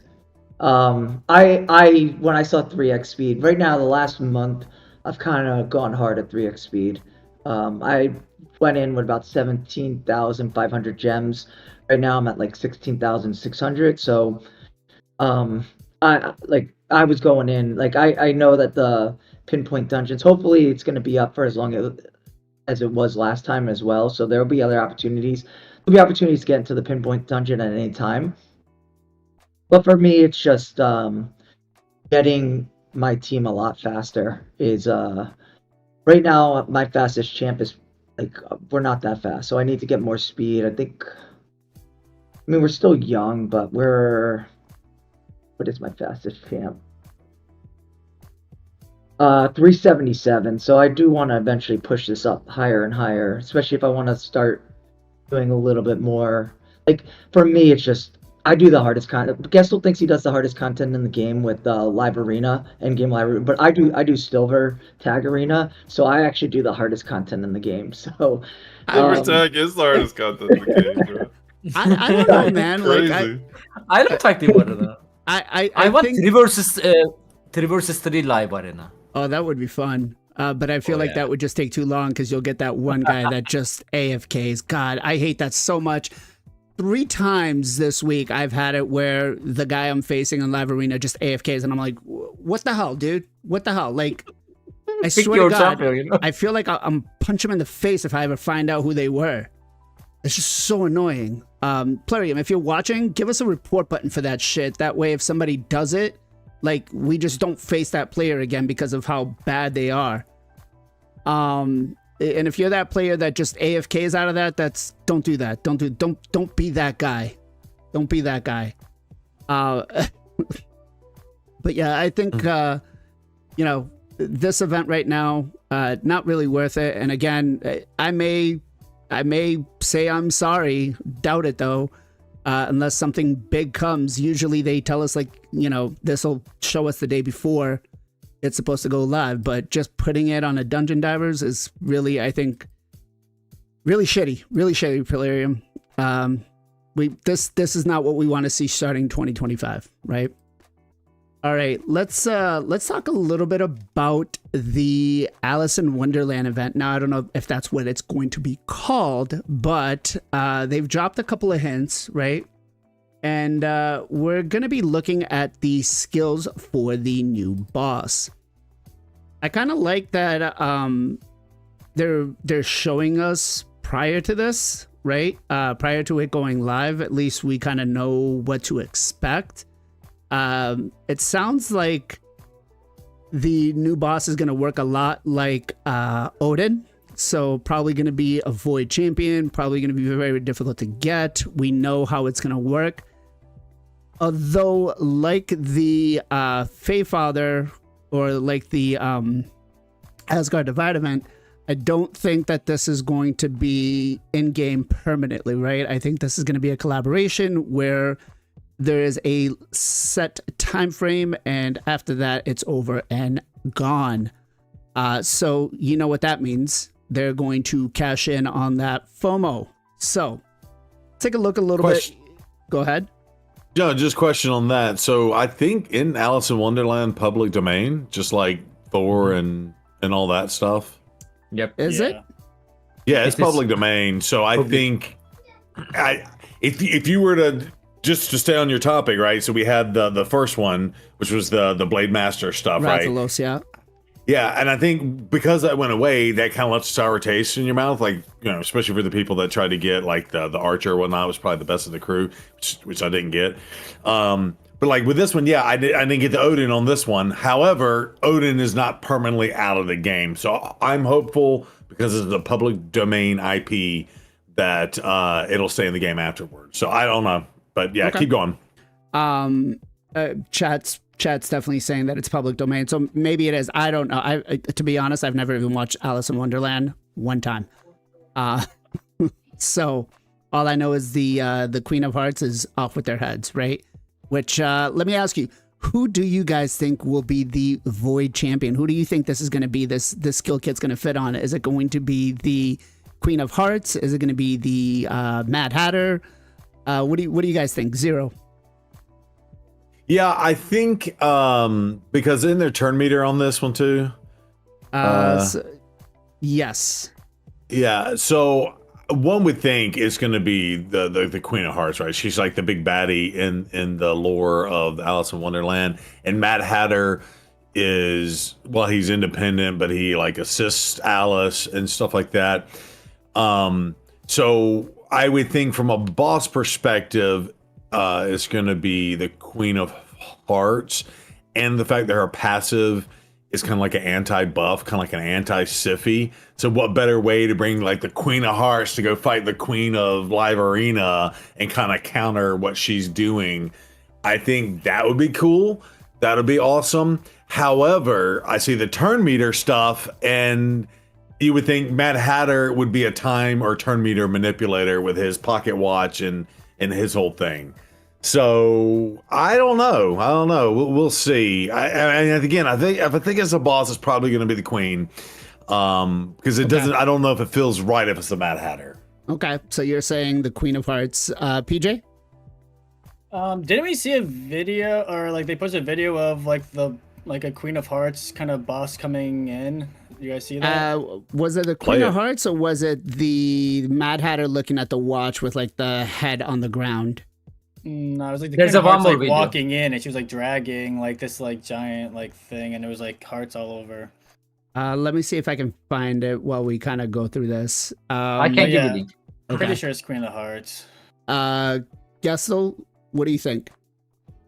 Yeah, I was thinking Queen of Hearts for sure, kind of the villain. I don't know if Odin, I guess, was a villain, but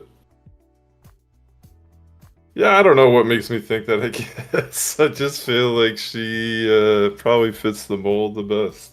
I mean, it could be Alice. Like, that'd be crazy. Alice is the boss. It could That'd be. like, I don't know. It'd feel weird, but it'd be kind of cool if they did that. But I just feel like I think like the bad guy would be the boss. So probably the Queen of Hearts. I mean, I just look at it with Death Brand, right? Blocks revive when killed. With that buff on it, it just seems like off with their heads. Ken, what about you? What do you think? I sent you the link, by the way, on the Discord. Queen of Hearts is the big head lady, right? Yes. Yeah. Yeah, it's definitely going to be boss, I feel like. And like Odin, I think it's going to be Void Legendary. And like Odin, you need to win tournament to get her. Oh boy. Thanks, Ken. Thanks for giving him the idea, Ken. Thanks. I'm not, but Thank you. Remind me to come to Turkey and kick you in the... I'm gonna go visit him in Turkey. Bobs.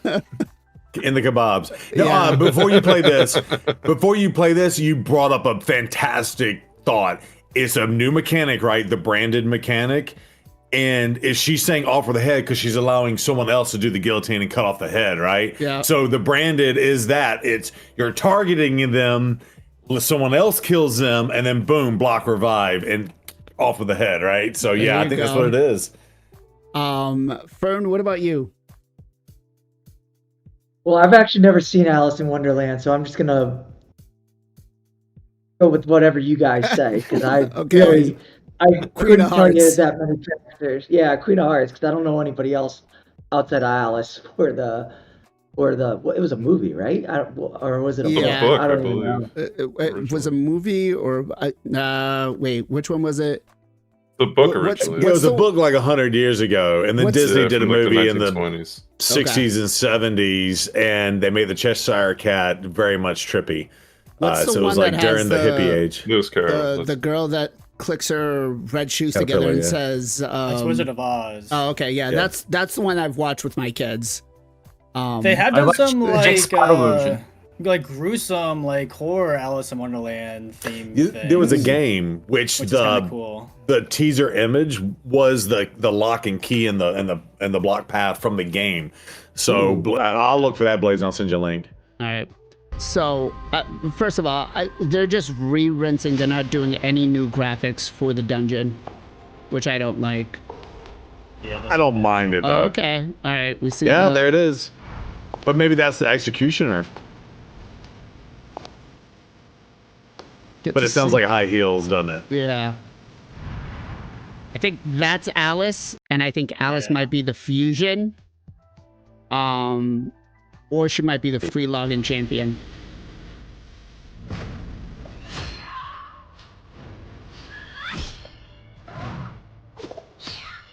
That's totally between hearts. Her hair is a heart. Yeah. They make her DPS. So all right, let's take a look at All right, the. so- Go ahead. So if I'm guessing, just based on the last one, she's going to be the fusion, like Thor was the fusion. The queen's going to be Odin, the big bad boss, and then I think we're going to get a free login, and it's probably going to be Mad Hatter, and then Mad Hatter's going to be similar to Loki because Loki was the free login. So I think they're going to follow that exact same format. I hope they do the cat. The Oh, the cat would be awesome. It seems like a lot of people want to see the cat. The fusion is a Night Revenant though, so it Mad actually Hatter, might Night not Revenant. be Mad Hatter. Yeah, I think Alice true. might be the free champion. Okay. All right, so let's take a look at the A1. Attacks all enemies, places a 60% decreased defense for 2 turns. Also fills the turn meter of all allies by 5%. A pretty decent A1.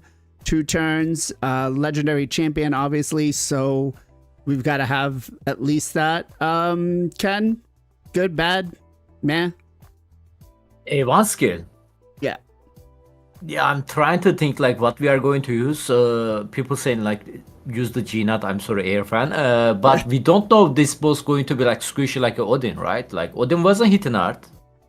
Minion were most likely more annoying, and Odin was super squishy, right? Like almost like with the HP burn only, you can able to kill him. And if this was going to be tanky, which is if I know Polarium, they are looking their famous statistic, you know, and when they release a new content, they need to make sure they are actually making sure the old comp we use it is not going to work on this one. So I feel like this is why they designed this boss.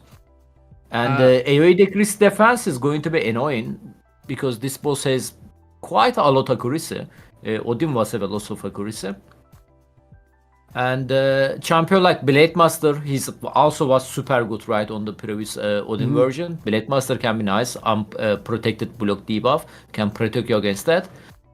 And yeah, his A2 also very annoying. I think we are going to talk about this soon. Yep. Now the A1 definitely, yeah, I still don't think GNAT's going to be affected by it because obviously enemy max HP hits, we just go with enough crit damage. I still think that's going to be the biggest, because the Night Revenant Unity champion, I don't think really, I don't know. I don't think really does a lot, right? We don't have a Unity yet on the Night Revenant. Doesn't? Okay, so they, No. so it might not, she might not Last one, Dark Elf. Dark Elf. Okay, so Next one is the Unity actually. Yeah, I mean a Night Revenant. next one is Night it is. Revenant. Okay, Yeah, so maybe the next one that comes out with this 4 or these new 5 champions that they said might actually be the Unity champion. So who knows? Maybe she might be the Unity champion. I don't think. Maybe not. Yep. No. Zero. Yeah, Zero. What do you think?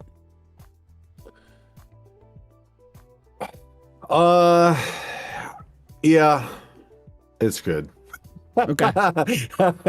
Hydra, great. Sorry, You know, it'll definitely be. So it's gonna book to 100%. At least I feel like, right? So decreased defense, AOE on an A1, definitely solid. Yeah, solid. PJ. Yeah, I think this is really, really good, especially when you combined it with the A3, the ally attack, being able to get that ally attack, then getting AoE decreased defense out is really nice. The turn meter is good. It looks like it's going to be, I think, going to be 100%. The way that it is worded, yeah, it looks like you might not even need books. I don't know how the... Maybe you will. Probably. I think we'll probably end up having to sink like 4 books in. So it'll be, you know, or it might just be 75%. I don't know. So it might make it a little inconsistent, but 100 I think is it's a little overall bit OP. good. yeah, 100% would be, Ken's right. 100% would be a little too OP on an A1. Gestal. Yeah, this is great for PvE. PvP, you're getting cheaped.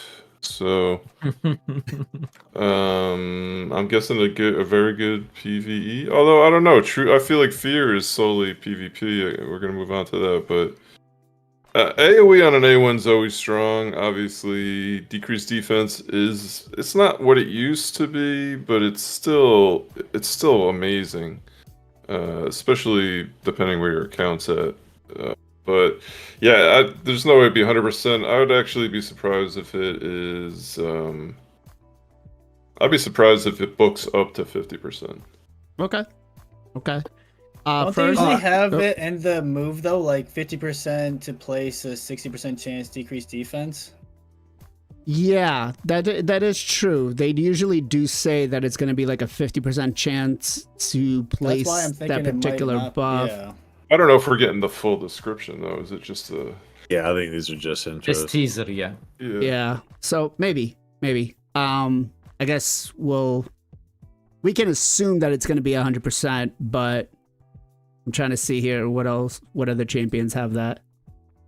Each has a 50% chance of placing one of the following, and then it books up to 75. So yeah, it might just be 100% the way it reads. I know there's other champions in the game that are like that. I can't remember them off the top of my head though. Yeah, Fern, what do you think? I looked at it the same way PJ was looking at it. I thought it was 100%. And anytime I'm gonna jump on the Androck Bastion for a second, like PJ did. Anytime you a non-mythical has a better A1 than Androck's Form 2 A1, it's always good. So I mean, it's an AOE decreased defense. I was assuming 100% also, and I was like, that's pretty nice. I mean, that's gonna be tough to battle against. But it would be, if I had that champion, I would be loving that A1. Okay. Let's take a look at the A2. Removes all buffs from all enemies. So we got a buff strip, places a death brand debuff on the initial target for 2 turns. Also places a True Fear debuff on all enemies for 1 turn. Fills this champion's turn meter by 5% for each buff removed by this skill. So it is going to require accuracy. It looks like Deathbrand, again, assuming is going to be 100% to land. I like the Deathbrand part, right? Because we'll get the block revive if they die off of that. But if you get cut in, it's kind of SOL'd. The True Fear, I'm sure that we'll be looking at a whole bunch of polymorph. The problem I think here is she may have some use for Chimera with the True Fear, but I don't know if we'll be able to land the True Fear on the Chimera on top of the Deathbrand. Granted, the Deathbrand isn't really going to do anything, so will we land the True Fear? That's that. PJ, what are your thoughts? Yeah, solid A2. We get the buff removal, which is really nice, and then we get a new debuff. The Death Brand which looks really strong. There will be some counters to it. Looks like you'll be able to like cleanse it off. Probably if the Stone Skin will probably counter it. So there will be some counters, but overall it's cool being able to kind of choose who you want to block revive without, or like having a block revive on the team without having like a nuker that has a block revive is kind of nice. Especially against like those annoying Wukongs and those teams that just keep coming back to life. Then yeah, the True Fear with the Chimera could be interesting. The filling, the turn meter is really good for Chimera. You can't take enough turns honestly in Chimera right now. The more turns the better, so the turn meter boosting is really good there. The Death Brand honestly won't really help you there, but the True Fear could with the Ram form. Yeah, it's interesting. It's a cool A2, and I'll be excited to see how Death Brand will possibly change the meta a little bit. So what I see with this though is she's got 3 different chances to get polymorphed, right? So she removes the buffs. That's 1 chance on every single champion. She places the Death Brand on 1 champion, which is fine. You know, you just don't target somebody that has polymorph. And then she places True Fear possibly on the whole team. So actually on all enemies for 1 turn. So yeah, it'll be on the whole team. So then she has another chance to get polymorphed. So I don't know. For PvP, maybe not. But Gestal, what do you think? Sorry, one thing before. If it's not for PvP, then I mean, it's, I don't know. Death Brand seems like a PvP like oriented. Yeah. Debuff. It's against you, PJ, on the boss fight. Yeah. She cannot get a ship against you on the PvE. But you are going to get trouble on the death round. She's going to cast you. Yeah, I know, but like it's just, I mean, it seems like it's like built around PvP, even though like the way polymorph is like it's not good, but it doesn't really seem like it's gonna be that good for PvE. No, I agree. I agree. What do you think, Gestal? Sorry. Yeah. Well, it's a great ability, but again, you're gonna be worried about the poly. Yeah.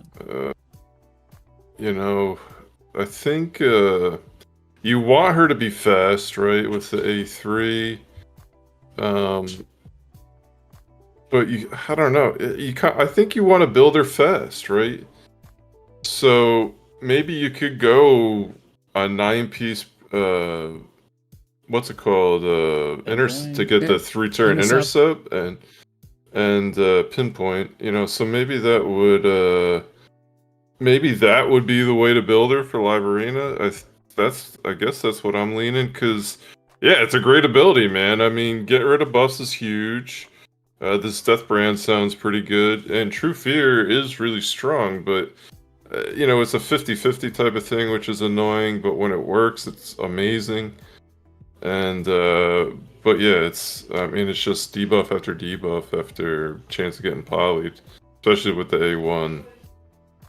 Okay. Oh, it's a great ability. It's insane. But yeah, I think she seems like a PvP champ with that A2, so Yeah. it makes it a little tough. Also, one other thing. Yep. If you look at Aphidus's A1 on his first form, it's attacks when enemy places a 60% decreased defense debuff for 2 turns. It reads like very similar. Dark Elves. Sorry. No, you're good. Tax one enemy, yeah. So it could be 100%. But it's a single target.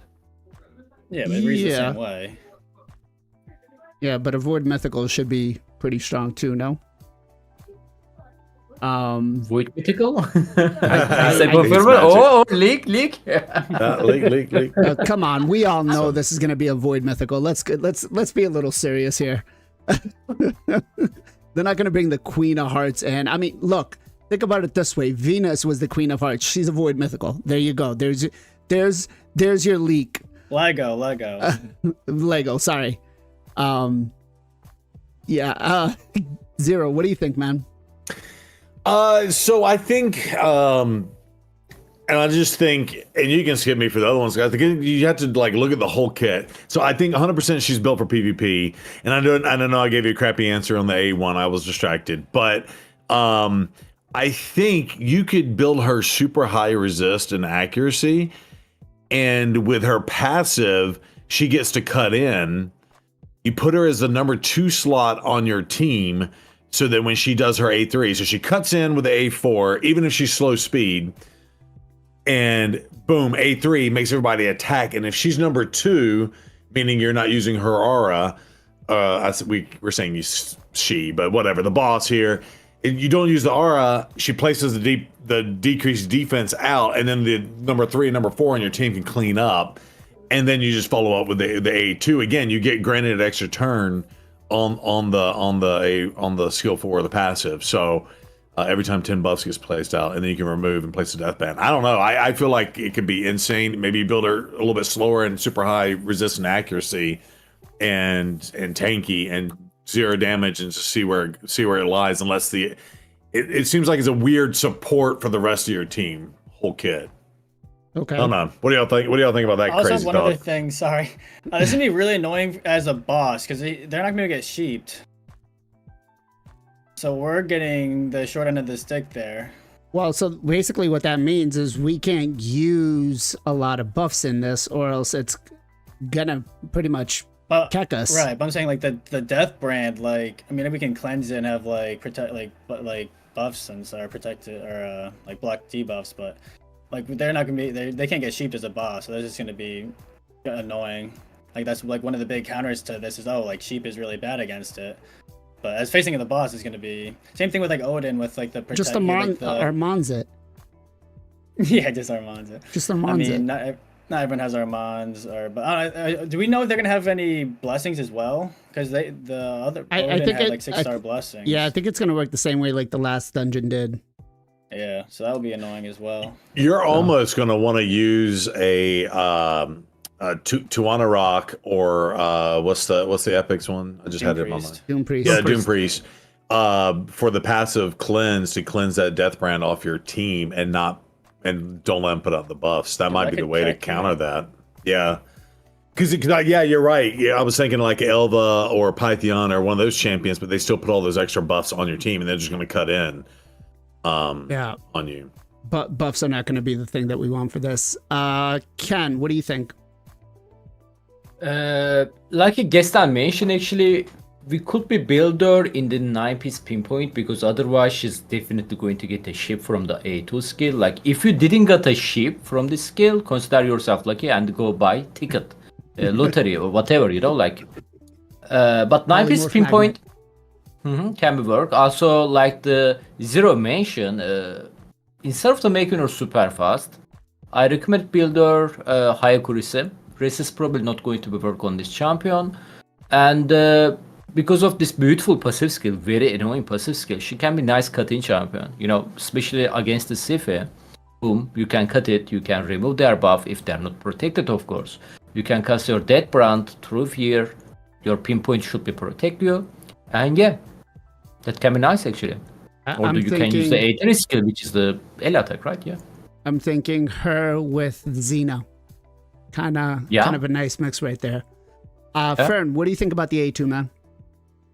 I think the A2 is really nice. I think it's going to be a pain to go against in the dungeon, but I see it as a pinpoint champion. I think it's gonna probably be a tough boss to face, and probably is gonna hit you hard. But in reality, like if you have the champion, I see it more as like a support champion, and you put a lot of pinpoint on this champion, make her super fast. Assuming it's a her.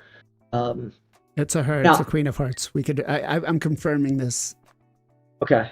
Now, I don't, and we'll probably get to the passive. I don't read the passive as like a cut-in. I read the passive as like you just get an extra turn after you go. So I don't read, unless you're running supersonic, I don't see where it's like an instant turn based off of like Xena, where you automatically go. I read the passive differently. But in terms of the A2, I think this is going to be really, because now all of a sudden you turn your nuker into he's got a block revive skill without him actually having a block revive skill on their kit.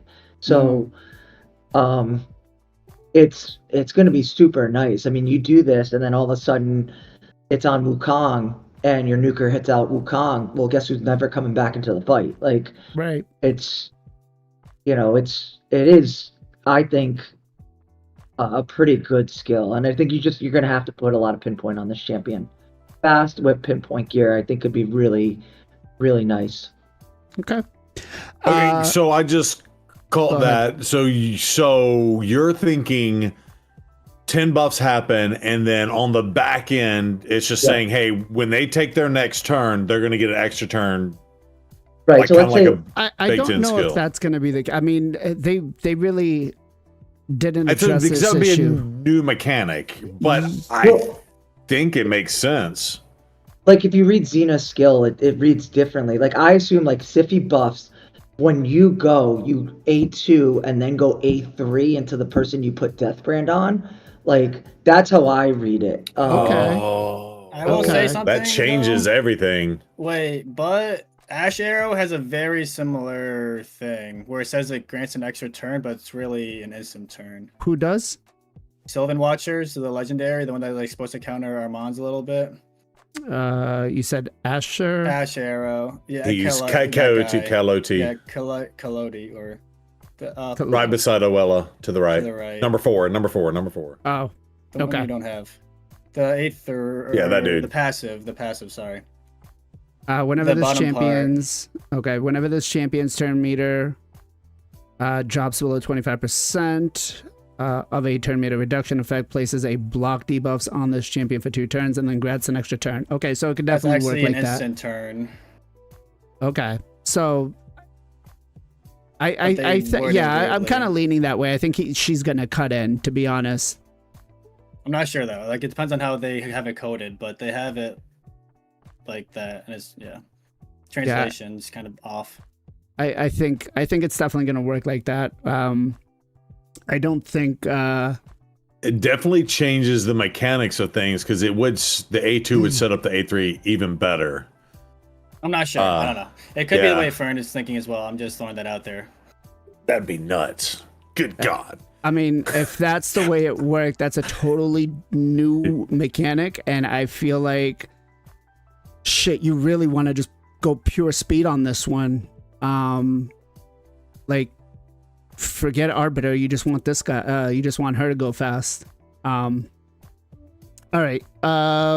Who did I miss? I think I got everybody on the A2, right? So let's take a look at the A3. Teams up with all allies to attack a single enemy, so we get another ally attack, which I love. Before attacking, places a 50% increase attack buff on all allies for 2 turns. Decreases the cooldown of this skill by 2 turns if the target is killed. I'm guessing this is probably going to be a 4-turn cooldown. Although, no, wait, Cardiel is a 3-turn, so I'm guessing, so it might actually be a 3-turn, because this kind of works like Cardiel's ally attack, right? Although I think Cardiel is a 1-turn decrease, so I love it. I think it's going to be great. I can't wait to see what happens in, lower elos of Arena with your cleave teams, right? So, Ken, what do you think? A3? Ele attack. We love ele attack. Ele attack champion are cool. They are sucked now on the Hydra, which is, yes, they need to fix that. But yeah, it's a cool skill. By the way, Cardial ele attack is 4 turn, isn't it?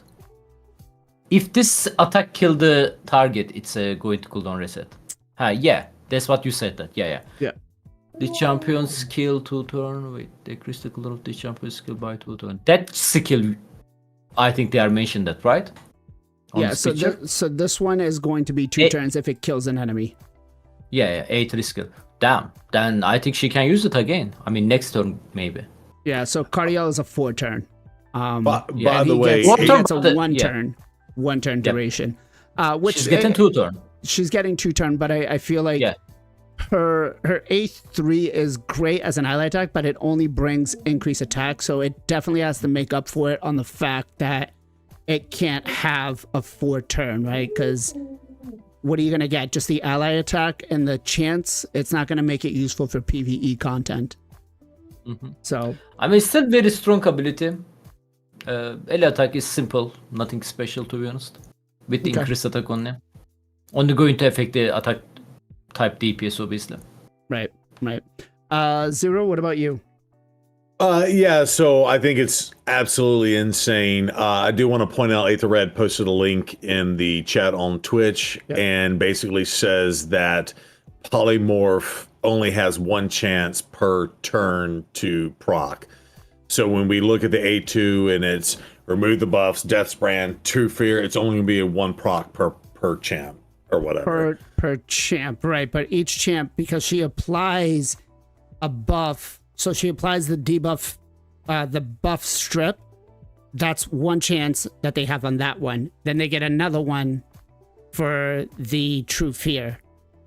Well, I think it's separate. That's what they're saying. Is only once per turn. Click the picture if you haven't. Yeah. But anyway, while you're doing that and figuring that out, so on the A3, that's absolutely insane. Again, I go back to the A1 placing the decreased defense, so that's just going to help you bring down the target, and then you get that cooldown to reset it. That's going to be stupid. I really like that mechanic if we can get her as a champion. It's just once per enemy turn. Okay. All right. So then I guess it's only. So if you clear the buff strip, then you don't have to worry about anything else. So if all 4 champs, if you're in arena and all 4 of them have polymorph, then you will have 4 chances per champ to get polymorph. However, if 1 or 2 have it, it's only the 1 time per champion for the 3 or 4 different debuffs that she's doing at the time. Yeah, so it makes it better. That does make it better. So shout out to Aetherred bringing that in. That's a good knowledge drop because we were definitely talking about it the other way. Okay. So I think this is insane, especially with the decreased defense down, and you're going to want to put her in the number 2 slot always, assuming that there's no aura to use for her in the number 1 slot. Oh, we'll have an aura, something stupid like 50 speed in arena or some shit like Odin. Yeah. Yeah. Mythical I mean, Void. if that's the case, then they're definitely in the number 1 spot. But yeah. PJ, what do you think? Yeah, it's a solid A3. Ally attack is always good. The increased attack is good if you have attack nukers. Doesn't really help defense nukers. Maybe it would have been cool if it would have done something where it's like gives increased attack to attack based, increased defense to defense based. And then the second part with killing a target's really good. Doesn't really help against bosses.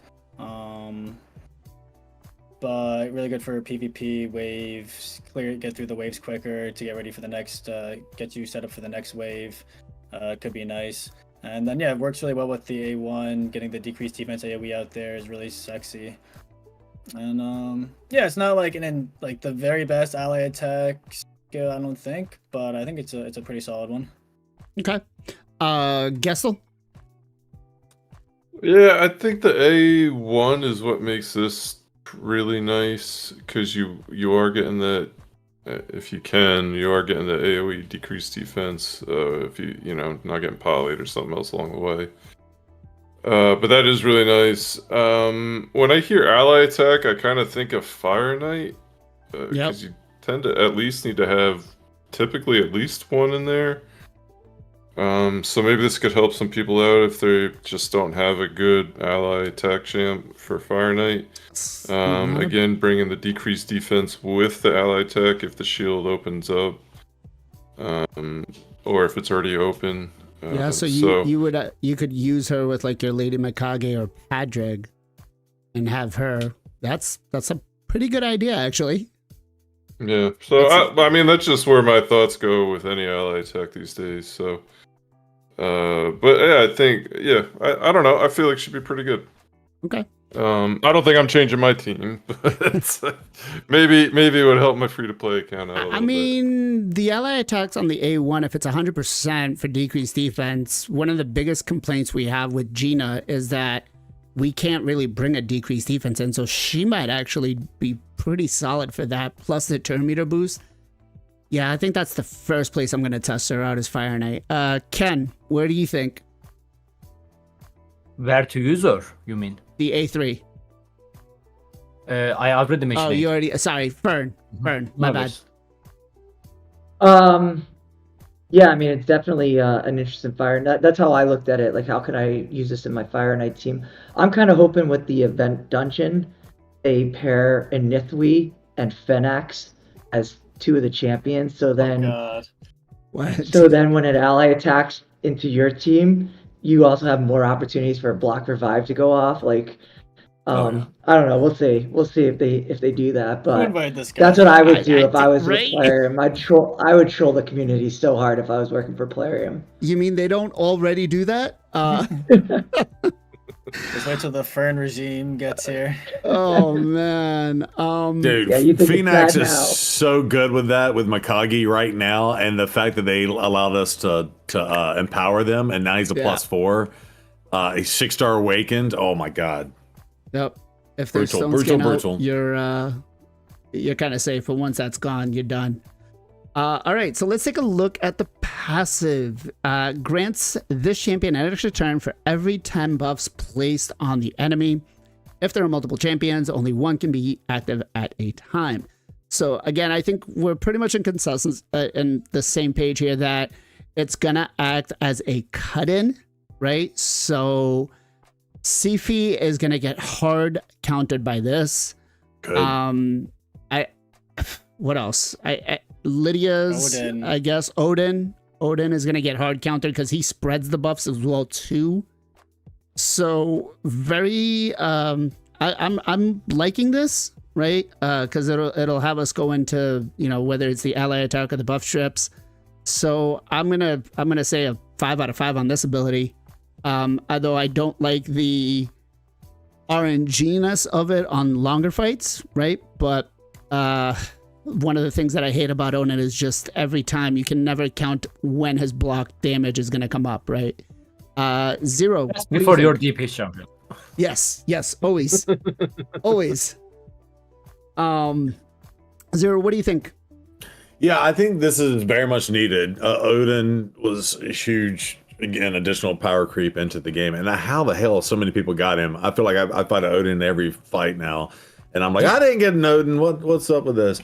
Yeah, so I think this is super powerful, really awesome. And other thing, and I know the meta has definitely shifted away from bolster too as well, but I still will rock a bolster every now and then if I'm not fighting against the king. But bolster alone just pumps us up 4 right out the rip before anything even happens. And then stone skin too, that would boost it. Before anybody takes a turn, this person might potentially go. Or if they have an arbiter, they would immediately cut in with a situation like that, right? Mm-hmm. So yeah, that could get silly. And I'm assuming the A2 is going to be a 50-50 if it's a stone skin hit as well. So yeah, I think this is amazing. This is awesome. And Odin is such a pain in the butt, and I think this is also going to be a pain in the butt, but against that and against the Sifis of the world. So I like it. Let's go. The worst part about Sifi is always getting hit with her A1 sleep. Guaranteed. Yes. I hate that so much. Yes. Yes. PJ, what do you think? Yeah, I think the passive is really good. I'm not sure if someone brought up a good point. Big brought up a good point. His passive, if buff spread counts, but it says taking all buffs from this champion and placing them on all allies. So I don't know. I feel like it might still work. But yeah, it seems like it says every time a buff is placed on an enemy team, so it doesn't matter if it's getting there by being spread or put on. There you go. Yeah, even better. Yeah. So yeah, that should be good to counter Odin. Definitely, we're in a speed meta right now, so this looks like it should help a little bit counter that, the Sifis, even like Duchesses or anyone that's putting up a lot of buffs on your team. This will do wonders. Coming in instant turn, either getting the removal and stripping them, or bringing in with the ally attack, reducing that, reducing your skill cooldown if you kill someone. Yeah, it looks really nice passive. Can I ask a quick question? Yeah. Is there anybody? Is there a champ in the game that puts buff on the enemy team? I don't think there is. No. I don't think there is. There are ones that'll add debuffs to your team, like the poisoners and stuff like that. Yeah. But God, could you imagine if they introduce a champion in the future? Can you force it? Because you could force it. That would be kind of cool mechanics, but also broken as hell. But I'm just saying, like, if you can say, throw enemy shields out on something, then you can set up White King Narses. You can set up, set this champion up. That could get silly in terms of mechanics, and they always are adding new mechanics to the game. So anyway, so when we get that happening, we can all blame you for it. yeah, blame Zero on that one. Yeah, block revive everybody with a Narcissus because we put 3 buffs on him. Gestal, what do you think? Yeah, I feel like this really opens her up for tons of possibilities. The speed meta is definitely in. A great counter to speed, or even bomb chance and stuff. People are going like Odin, Sify, have a super fast Sify and a protection set. Really annoying. So this would be a good way, I guess, to somewhat counter that. At least you're getting the turn, and then maybe, I don't know, because now you have probably protected block debuffs up from the Sify, but there's tons of chance to put up tons of buffs where this will be super helpful, and right. I think it makes it obviously this makes her super interesting. Oh, what's that? Because this is what makes it's what makes Odin. Odin's kit is great, but the passive is really what makes them so frustrating. You're looking for no? No, this one. It will maybe make people build a 9-piece protection versus Stone Skin or other sets. So Yeah. it could I hate Galluth here so much.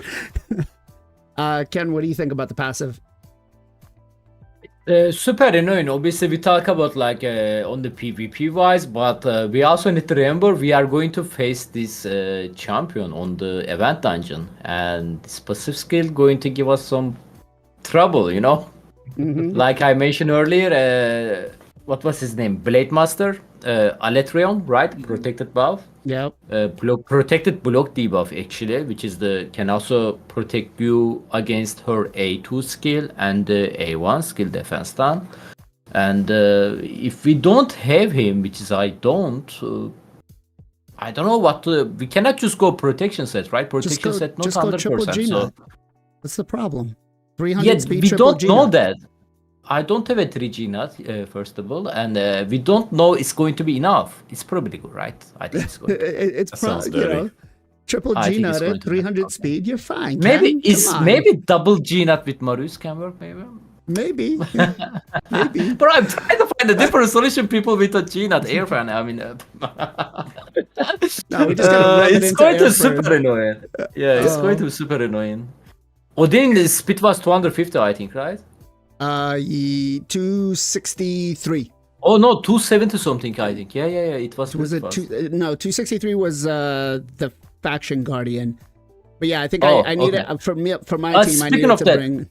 But Yeah, speaking of that, we don't know the her partner yet. Is that going to Yeah. be brand new champion or they are going to use the existence champion? Because for the Odin, we didn't see like there is like a Thor, you know. We wait, didn't guys, see any I other know champion. it's gonna be Ancora, okay, Oh, boy. and White King Narcissus is gonna be Oh it with god. with Haji, Yeah. along Oh with no. That's funny. That's funny. That I is- literally was just thinking that and was about to say, let me cut in and say that. Yeah, because she's going to have partners. It's probably going to be existing. It's probably going to be the exact same mechanic as Odin. But I would love to see, and again, several of you haven't watched the cartoon or anything like that, but the Queen of Hearts, her royal guard were playing cards. So it's like the Nine of Hearts or the Two of Spades or whatever, and they had like big halberds. I would love for them to, even if they weren't playable characters, maybe they have the skills or the kits of other existing champions, but skin them to be her royal guard in that. I'll send you a screenshot on that one too. All How right, trolly would it may- be if they did Blade Master and they get protected stuff? you know what? Let them just put Skeletor, and I think we can deal with that nice and easy. That's not a problem. But I could see them putting in something like an Eric's, or a Georgid or a Fortis, right? 5 kids. Yeah. Fern, what do you think, man? Of A3. passive? Yeah, the passive. That passive. Yeah, I mean, if it's a cut, then I guess it's really nice. Either or, I think it's really nice. Whether it's how it's, but if it's a cut, I mean, maybe you just run Pinpoint Relentless, because then you don't have to run as fast if you're gonna cut in. I'm assuming Stone Skin's gonna count right away. So if you have 4 champions in Stone Skin, I'm assuming that's 4 of the 10 right there is my guess. So then they would only have to buff up 6 opportunities, which obviously an Arbiter A3 is not going to get it done, but 2 other buffs and you're cutting in. So like speed in a sense isn't as important if it's a cut. I'm going for Deacon as my turn meter booster on that one, just to be safe. No buffs, just decrease the turn meter. I think that's going to work out great. All right, let's pick the lucky winner for the He-Man giveaway. All right, so we got the video put in. Now, again, this is as the end of the year saying thank you to the community for supporting us, for supporting the channel. Good luck to everybody. Hopefully it's Ken. Good luck. Good luck, Ken. We got He left. 62 You don't even know watch. comments Rigged. on the video. So here we go. Let's pull the first. Who is it going to be? Chomsky. No, Oh, let's go. Congratulations, Yeah. sir. You got well, is he in chat? Chomsky, are you in chat? Because if he doesn't, if he already purchased He-Man, He then probably did. His whale ass. then it'll go to the next one, and if that's the case, then I will do another video. But as of right now, it is Chomsky who won. So That's a chew. that's Chew. Yeah. No. Chiboto. Is Is that it not on my Chomsky? No, Yeah. not Namamai No, Chomsky it's not is Chew? Chew. No, that's not. I don't No, think Yeah, so. no. it is. No. No. Is it? No. Chew and Namamai Chomsky are not the same person. I am pretty sure it's a Chibozo. Well, we'll post it. Let me DM you. Well, find out, because if he's got it, Ken, then then we'll go on to the next person. While he does that, let's do some shout outs. Let's do some shout outs. 2025 real is fast here. before you do that, I sent you those 2 screenshots if you want to pull those up. The first one was Alice in Wonderland video game from back in the day, but it matched their exact Ooh, teaser. yes. Okay. That's the horror one. She got like a The knife in her horror hand. one, yeah, but it was yeah. exact. Essentially, but see the checkered Keyhole. board thing and Yeah. the keyhole and everything like Yeah. that.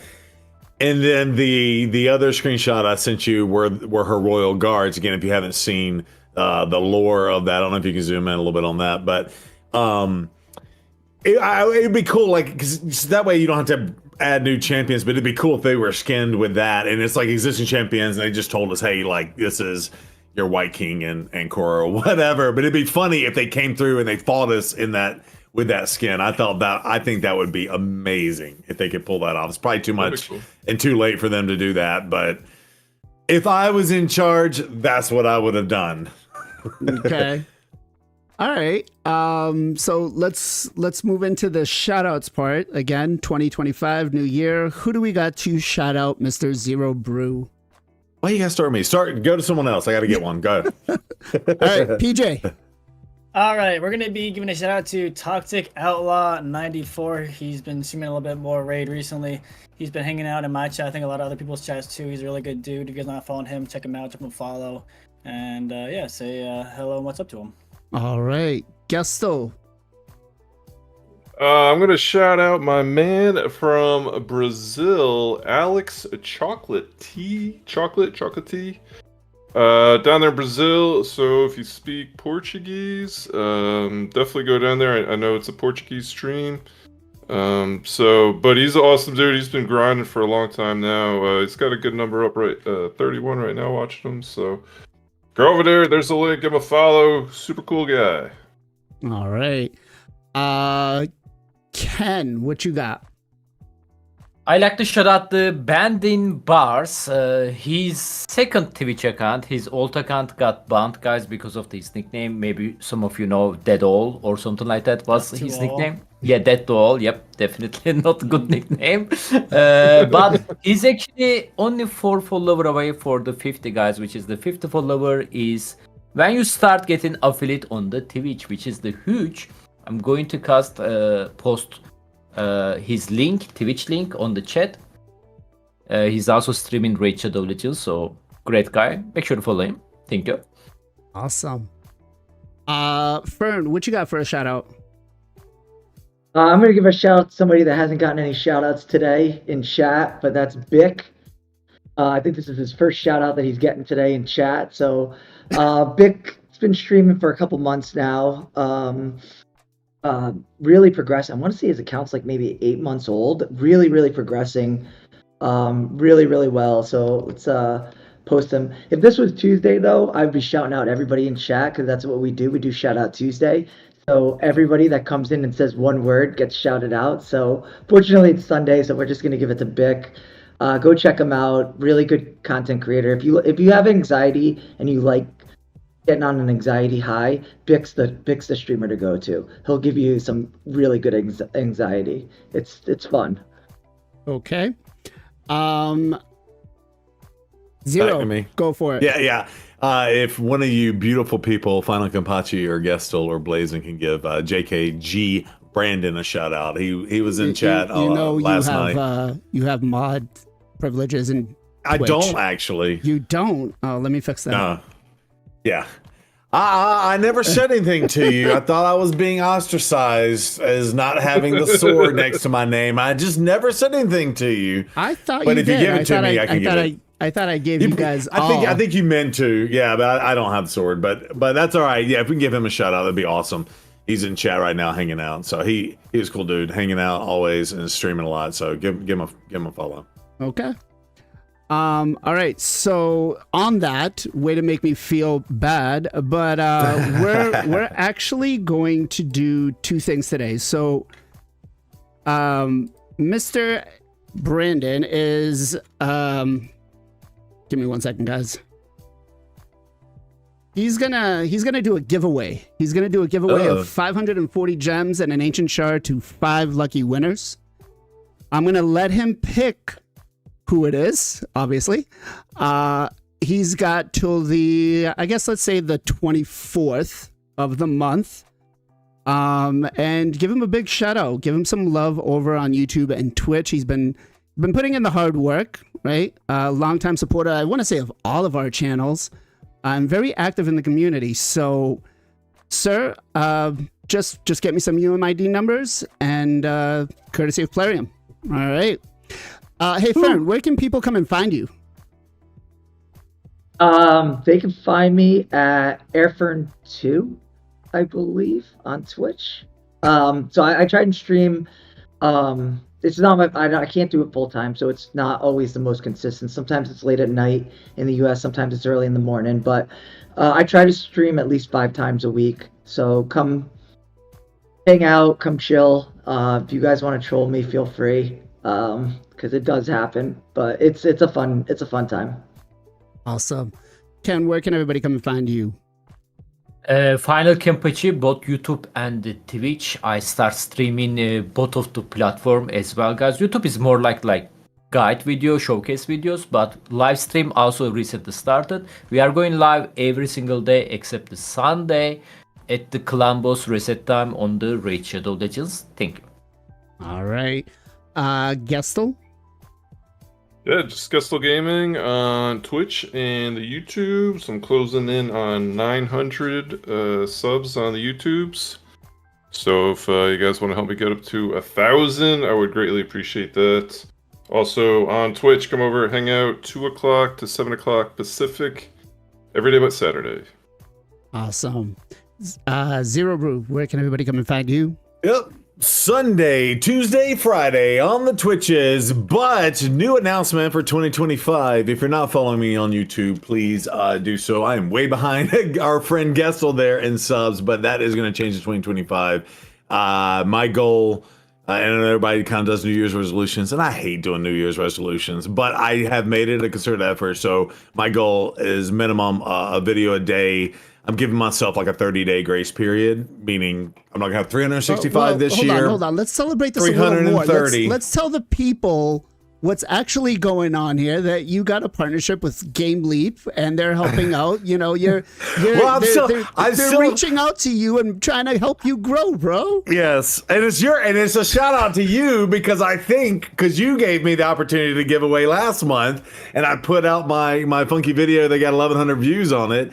Yeah, they reached out to me. Yeah, so I am partnering with Game Leap. It's official. We're still working out the details, but I'm gonna get some help on the YouTube side of the house. So be prepared. My goal is I'm gonna be a top 10 YouTuber for this content. I'm saying it now. Clip it. We'll talk next January and see if I even got close to that goal. But that's gonna be my goal. Let's go. PJ, where can people come and find you? Yeah, MXPJE on Twitch. Stream pretty much every single weekday, 2 times a day as much as possible. I'm also starting to do some more YouTube for 2025. Seems like a pretty common goal for a lot of us. It's good to broaden our horizons and our the eyes that people can see us. So if you guys want to check me out on YouTube, please go check me out. Sub there. Been posting some shard pull videos, some soul stone pull videos, some educational videos. Yeah, check it out and leave a comment. Let me know what you guys think. All right. And just a couple of last things. Make sure, guys, you are following Mr. Brandon. There we go. Star 3. Well, Jay, yeah. Obviously, if you're not following Jay, I don't know what's wrong with you. No, I'm just joking. But make sure you guys are following Mr. JKG Brandon. I think I got that right. On both his YouTube and Twitch. Make sure you guys enter in to get those gems and the Ancient Shard.